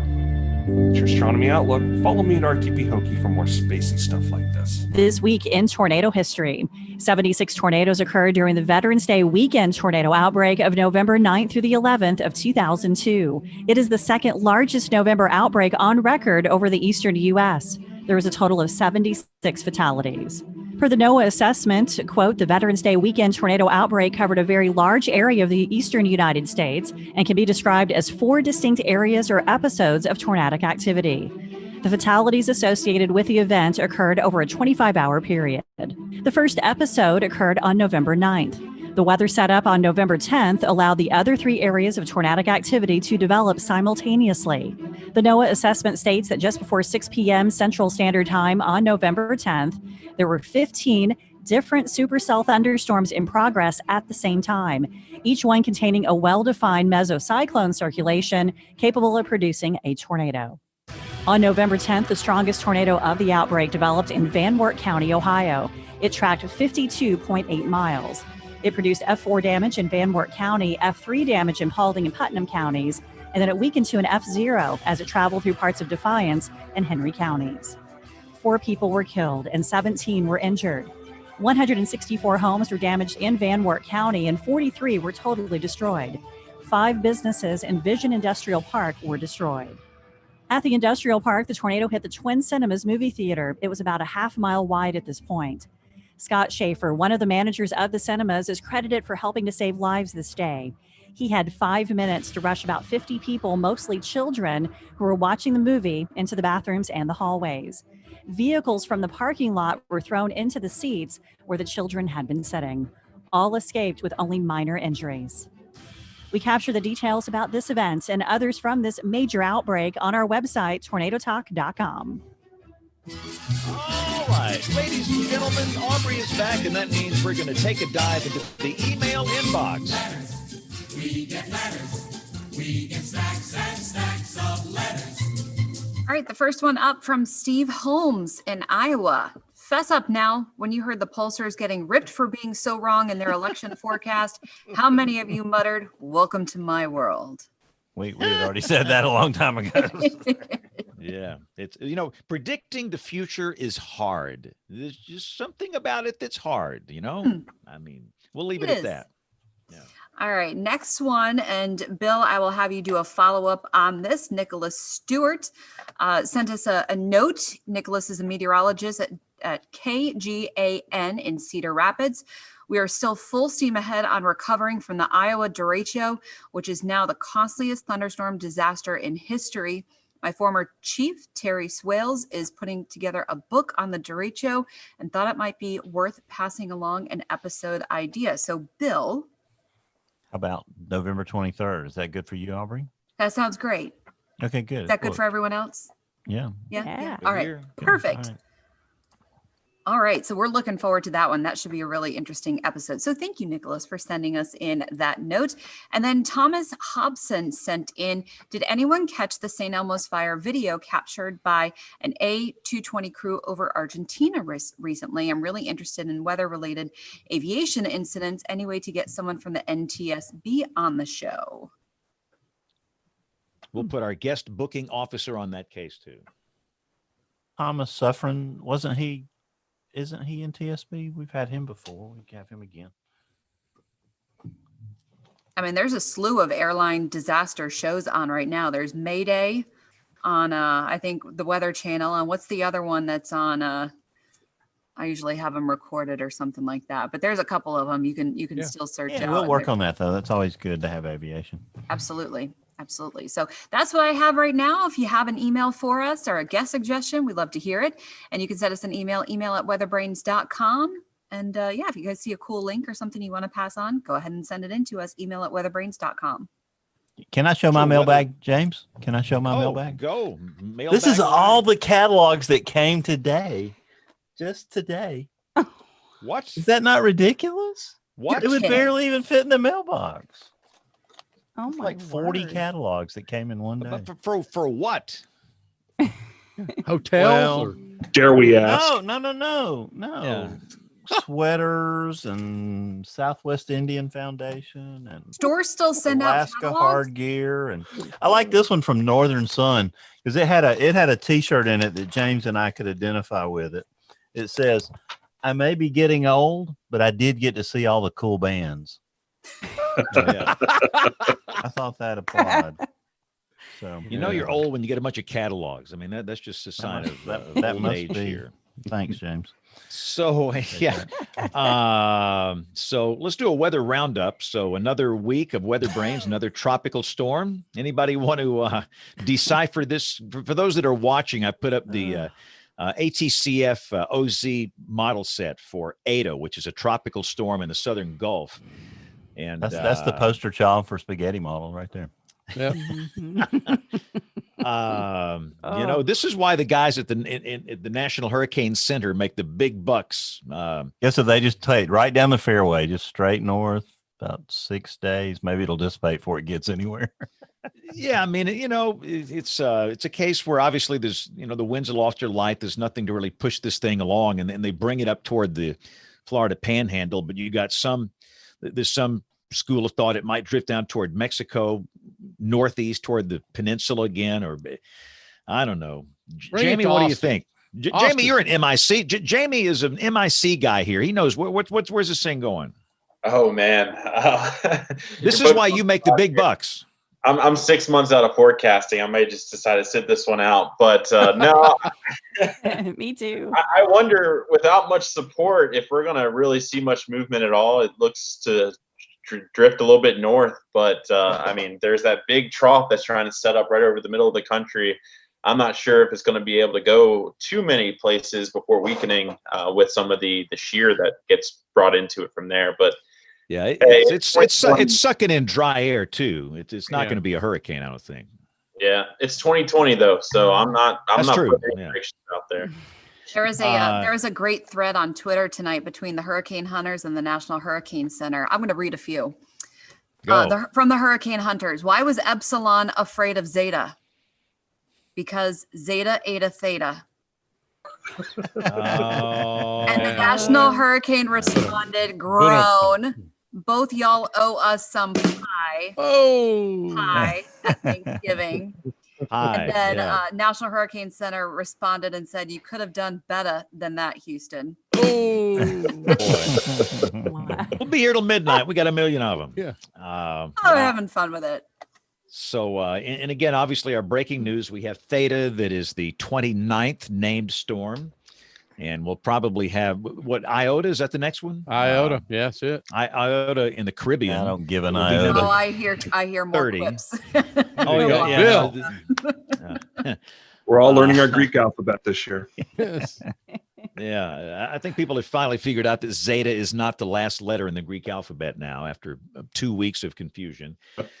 So the tropical season rolls along. It's been snowing a lot up in Montana. Notice they had a pretty big snow dump here the last couple of days. And the pattern seems to be western trough, eastern ridge. Yeah, really through Thanksgiving. It's pretty persistent. So for the big cities, the East Coast, it looks kind of mild. Jamie, don't you think, where you are there? Yeah, we've had some good easterly flow today, and it looks like that's going to get more southeasterly tomorrow. And we've got a cold front that's going to be sweeping in, but you're right, things look mild and maybe a little bit on the wet side for the next week or two here in the east. Not every day being that, but hey, this is the fall. I'm happy with some mild and some periodic rain type weather. Amen. Go, Aubrey.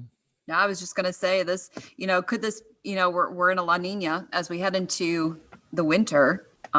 So how long does this milder pattern persist?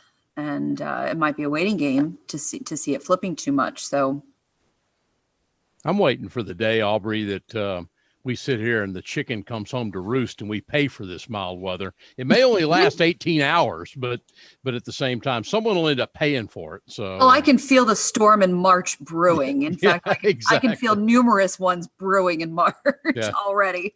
Yep. Right. Let's just kind of morph into picks of the week, because my pick of the week, it's an odd pick, but my pick of the week is a service assessment. Now, a lot of people don't go through these service assessments after these big events, but you need to. Yeah, Jamie, you know what I'm talking. Service assessments. So, tomorrow, November 10th, on that day we had the Veterans Day tornado outbreak in 2002. This was 18 years ago, a long time ago, but it was brutal, and it was a big one that covered multiple states, multiple Weather Service CWAs. And I think it's a very interesting read. And one of the reasons I think it's interesting, that was the first, I believe, tornado outbreak we worked with National Weather Service chat in operation. And actually, this was before it was called National Weather Service chat. Guess what we used during the Veterans Day tornado outbreak in 2002? Yahoo. We used Yahoo chat. And I will never ever forget this. That James was Daryl's invention, wasn't it? Wasn't it Daryl Hertzman? Right. He developed National Weather Service chat, that platform, that followed Yahoo. But I went to lunch with a couple of guys that worked in the Birmingham WFO down here. A guy named Tom Bradshaw. Some of you know Tom, who's out. He's still in Texas, isn't he, Troy? I think so. He's down in Fort Worth. Yeah, and then Ron Murphy, and we were sitting down here at the next exit down here at 119. I want to say it was Applebee's or something down there, and they came to me with the idea. And to this day, I feel shame on me that I should have been the guy bringing the idea to them, but they brought it to me. They said, "What would it be like if we opened up a chat room on Yahoo?" Because that was the big deal back then. This was 2002. I mean, that's what you used if you wanted to do instant chat, instant messaging. It was that or AIM, the AOL thing. And they decided Yahoo was best for what we're trying to accomplish. And we all acknowledged at that lunch that we didn't have really a close relationship. We just didn't know each other that well.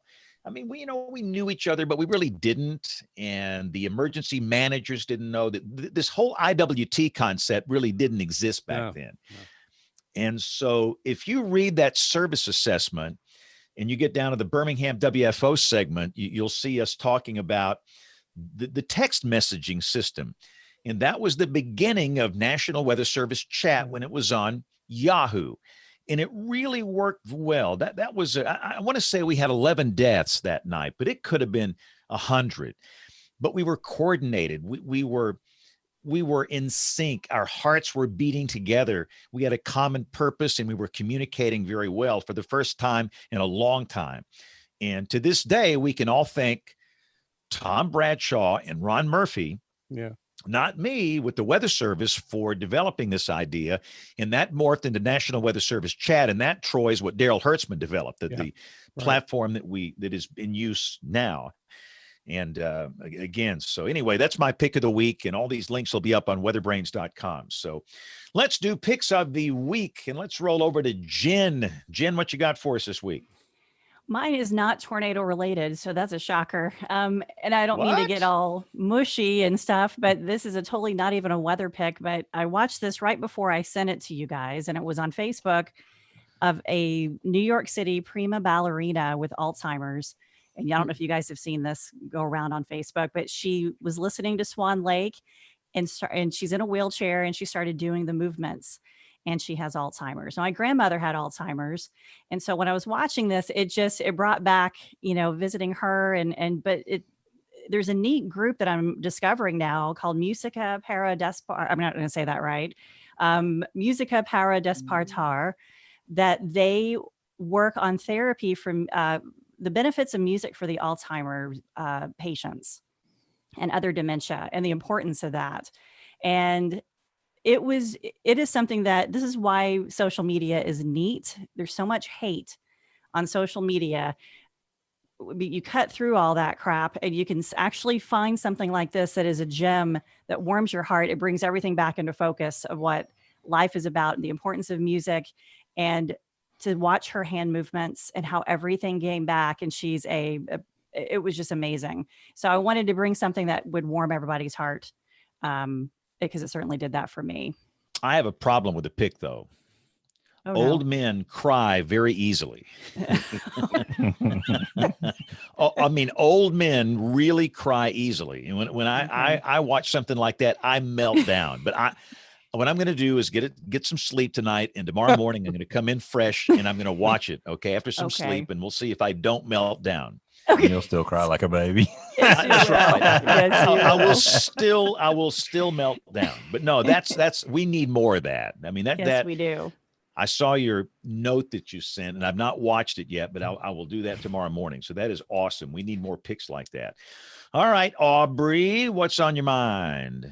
All right. So mine is we just came up on 35 years since the big election day Hurricane Juan floods from 1985. So mine is the ArcGIS NWS remembrance on those absolutely horrible floods that really hit West Virginia the absolute hardest. And one note on that, I did a piece on it several years ago. What happened to make it so bad is that when the rivers were rising, and this was on an already saturated ground, the rivers just, turned into raging torrents. And what they did is they picked up the debris, but then that debris got stuck in some of the mountain passes. So it created a natural dam. And then when you have the constant power of the water, that dam broke loose. And that's what led to a lot of the catastrophe and that absolutely horrible disaster from 85. So really good piece that was put together by NWS. Awesome. And again, all these links will be up on weatherbrains.com. And Bill, they want me to go punch a sky cam up on a fire, and I got to get dressed. So I'm going to let you finish the rest of the show and picks of the week. So we got to go to Troy and the rest of the gang here. So play the foghorn for me before you go, just so we'll play it for me too. You like wait? That's the buzzer. That's the buzzer, not the foghorn. Yeah. Where'd the foghorn go? Oh, here, I see it. Here we go. There we go. That's mine. Yeah. There we go. All right. There you go. Thanks, James. Right. Yeah, we got an opening for the guest next week, unless Nate really has scheduled his guest. So I think we may have an opening next week, but we'll see how that goes. So if anybody's got a great guest suggestion, we could use an emergency one for next week. So send those in, and Aubrey and I'll sort them out and see what we can do. So anyway. All right, who have we not covered? Troy, what you got for us? My second, that foghorn was mine. No, that was my foghorn. No, I told you mine as well. But you look at it, and I think it's timely tonight that you just gotta. Come on, you have got to reach out tonight to the men and women and the people, everyone down at the National Hurricane Center in Miami tonight, and sit here and go, 29 named storms. Mm-hmm. Damn it. This just shouldn't be happening. And for all the work that they do and everything else down there, that a big shout out to all the folks at the National Hurricane Center. And heck, we still got something over the Caribbean out there. So, another one probably coming behind this one. Yeah. No, yeah. Don't even notice how we folks did avoid saying where Ada was going to end up going, since people threatened to burn our houses last time we forecast where one was going to go, and rightly so. But no, salute to the men and women in the National Hurricane Center and all the folks that work down there in support, and for that matter, all of our people in the National Weather Service nationwide, putting up with a lot of this stuff.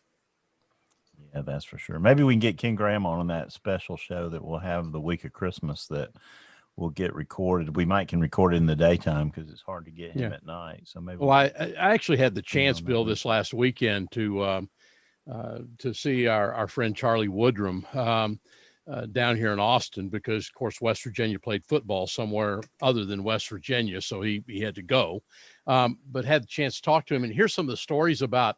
Remember, he's a warning coordination meteorologist at Shreveport, and he's telling me about Laura, and how far inland is Shreveport? They're issued a hurricane warning there parishes to the north, and the damage that they ended up seeing as well. So to say the National Hurricane Center, let's just say everybody in the Weather Service this year, hoping better. I told somebody earlier today, I'll be glad when 11:59 gets here on the last minute of the last day of this year. Bye 2020. So you think it'll automatically be better? Troy, after that, I hope so. You're right. Go ahead, James. Yeah, sorry, Bill. Just to let you know, Charlie's a former executive officer of the Weather Service. Yep. Oh, yeah. Generations down the road, and our generations are only 1 year, so keep that in mind. But he's definitely a mentor, and I look up to him and what his staff and some of the other coastal, especially the Gulf Coast offices, had to go through this year. Yeah. Not only with the tropical season as active as it is, record-setting now, but with trying to stay safe during COVID-19 and having to deal with everything else on top of it. It's just it's amazing to watch. Yeah. Well, it was the main reason I wonder, Jamie, about Charlie is I wonder how Christine has put up with him as long as she has. but she and I actually talked about that this weekend. So no, good people and a lot of good people out there in the Weather Service this year, putting up with a lot of undeserved things. So Troy A&M's put themselves in a pretty good position, maybe to possibly get in the playoff. Yeah, but you didn't hear what happened today. So, oh no, what happened today? Oh, the old COVID-19 hit upon the team. It's hit LSU, so I think it's going to cost us the Alabama LSU. game It's now hit a little bit at A&M. In fact, Texas A&M University announced even changes in protocol on campus effective tonight. I noticed that our friends over at KBTX TV and Brian put out a news bulletin a little while ago that the university is announcing changes there. And I think we've got to look at this latest wave as scientists. We better be. We were warned of this, and guess what? It's here. Yeah, I'm afraid you're right. I'm afraid you're right, Troy. Tony Rice, you got a pick of the week for us? Yes, sir. I believe I'm going to go with my friends down at the 45th Weather Squadron at Cape Canaveral Air Force Station. If you've not viewed their pages before, they put out some wonderful launch weather forecasts. Usually starting at L-3, launch day -3, and update several times during there, and usually the morning of. Wonderful discussion ahead of each launch, good paragraph or so on forecast discussion, and you'll recognize some things in there if you are familiar with these discussions. There'll be some pretty specific stuff to the very hard task of figuring out when you can launch a rocket. So that's at Patrick. Used to be airforce.mil is now spaceforce.mil. So that's a pretty good site to keep on the bookmarks.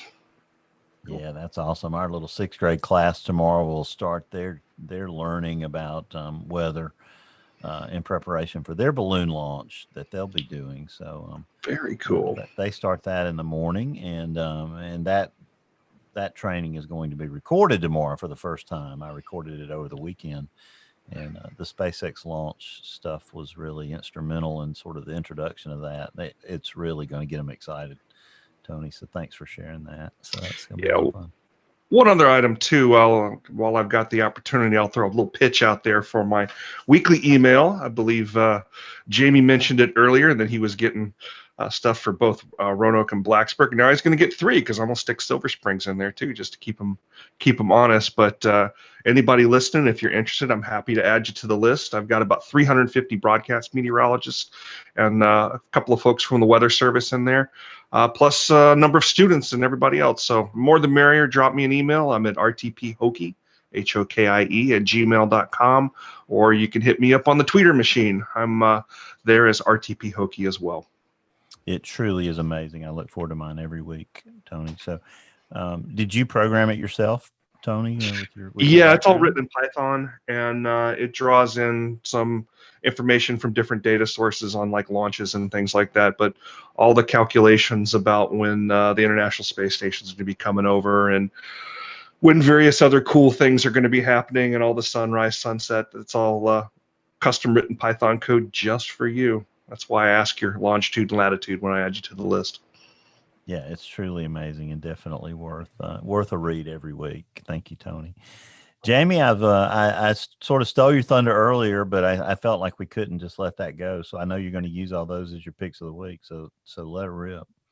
Yeah, well, I'll certainly reiterate anytime if you're a student listening to this, or if you're a mentor to students listening to this, take a shot at some of these internship programs that are coming out. I went through them earlier, and I'll provide you the links, Bill. And I did have one more to throw in there, and that's that the National Weather Service is celebrating 150 years old, and the Heritage Team or program that we have in the National Weather Service has been putting out some really cool content. You can find that content at weather.gov/heritage. And there's most recently a collaboration between the National Weather Service in Pittsburgh and the National Weather Service Education or NOAA Education Program, where they did a pretty neat upper air historical video where they kind of added some footage from a recent launch, and also put together about 15 to 20 different videos from different sites across the country of doing upper air launches, including the National Weather Service office in Blacksburg, my alma mater there. So certainly take a look at that. And with it being Veterans Day, happy Veterans Day. Thank you to coming up on Wednesday. Thank you to all of those in the Weather Service who have served. We have quite a few, and really everybody listening that has served our country. It's quite amazing. Absolutely. So it was 150 years ago, November 1st, the first observations were taken by the Signal Corps, right, Jamie?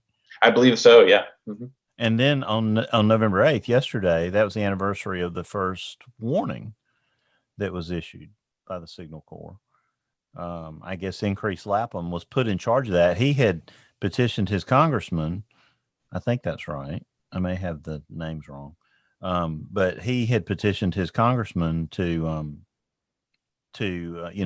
because they'd had such terrible losses on the Great Lakes, to use this telegraphic weather service, to produce warnings. And the first one was produced 150 years ago yesterday. And it was, pretty simple and pretty straightforward, but it was the basis of what we do today, a weather service that is the envy of all the world. So who was the EXO in 2019? I bet that was no fun about September when all the politics were working their way into the meteorology there. Were you warned about any of that at all, Jamie? That may rear its ugly head. I played witness to it in the field. Some of my predecessors who trained me, they certainly, we all learned lessons from that. But, the good thing about the National Weather Service, especially with the people we serve, they're civilian just like we are. They're not political. So Dr. Uccellini is there through different administrations, and we're lucky to have somebody that's not political overseeing the National Weather Service. Good. All right. Well, anything else, Troy, Jen, Tony, anything else we want to talk about tonight? No, Troy's shaking his head like he's ready to go to bed. And I would concur. 5 minutes and I turned into a pumpkin. Well, on that note, WeatherBrains is the weekly netcast. It's all about weather. It's the oldest weather podcast, right, Troy? I sort of resemble that remark. Yes, Bill. What'd you say? Speaking to my hearing aid here, but we love doing the show. We've had a blast with it, and every week it's still fresh and new to us. I hope it is to all of our listeners, but we appreciate each and every one of you. So until next Monday night, when we will have a guest that is unknown to me, I'm a guest booking officer, Bill Murray, and as I always say every week, keep an eye to the sky because you'll always have something fun to look at. Y'all have a great week. Tony, thanks for setting us up. Thanks, Tony. Bye. Thanks, everybody. Everybody. Yeah. Enjoyed seeing your cat, Jen. That was fun. I know. She's the star. At least Jen had a cat. If it'd be anything back here, it'd have been a rat about the size of 3 houses. So I was going to say a that. Possum Jen, back send the there cat somewhere, over. Troy. You never know. Hey, Jamie, one last King George question. Yeah. Which pool was it? Oh, so I was a lifeguard at Eden Estates pool. And we're like tied at the hip, dude. I swam competitively there and then lifeguarded for a little while. Were you an eel? I was an Eden Estates eel. Yes, I was. Oh my God. I was too. We should have let's start this over, Bill. I thought you were calling him a name, Jamie. I thought an eel. I knew you were slippery, Tony, but dang. A couple years apart, but yeah. Yeah, we did a lot of things. In large part because... What year did you start watching Virginia Tech football, Tony? What was your first year to follow it? I arrived at the beginning of the Beamer era, so it was post the years of some NCAA actions. We'll just put it that way. So I suffered through a lot of bad football before handing it over to Jamie when he could enjoy some true Beamer ball. My first year of loving football was 1972 when Alabama played the PI, which is what y'all were called back then. I think in Blacksburg, I'm pretty sure Bear took the Alabama Crimson Tide to Blacksburg, and it was 70-0 at halftime. And I can remember listening on the radio and praying that they would score 100. And I think the final score was 77-3. But things got a little better after that. Yeah. Hey, we kept you. That's success. Last time I was down and saw just to show you how long ago it was, saw a Bama game. My sister used to live in Tuscaloosa. I was down visiting them. Duke was in town, and Duke was leading at halftime. So we're all stepping into the men's room, taking off our ACC gear just so we can make it out of there alive. Bama came back, of course, but man, that stadium got quiet. Oh yeah, you can quiet that stadium real quick, especially when you're about a 45-point favorite. Yeah. Fact. Well, thank y'all. Great show. Take care, guys. See you Thanks, next Jamie. week. Thank Bye, you. Good evening. Jamie. Bye, everybody.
Woo! Ladies and gentlemen, that was great having Jamie on the show. Good to have Tony, as always, as a live guest. That was fun. But I got to go. Got a break here doing the 10 o'clock news over in Studio A. If you want to join us for Song of the Night on Instagram, that'll be up here shortly. My Instagram feed is SpanWX. We will see you next Monday night. Thank you guys for watching.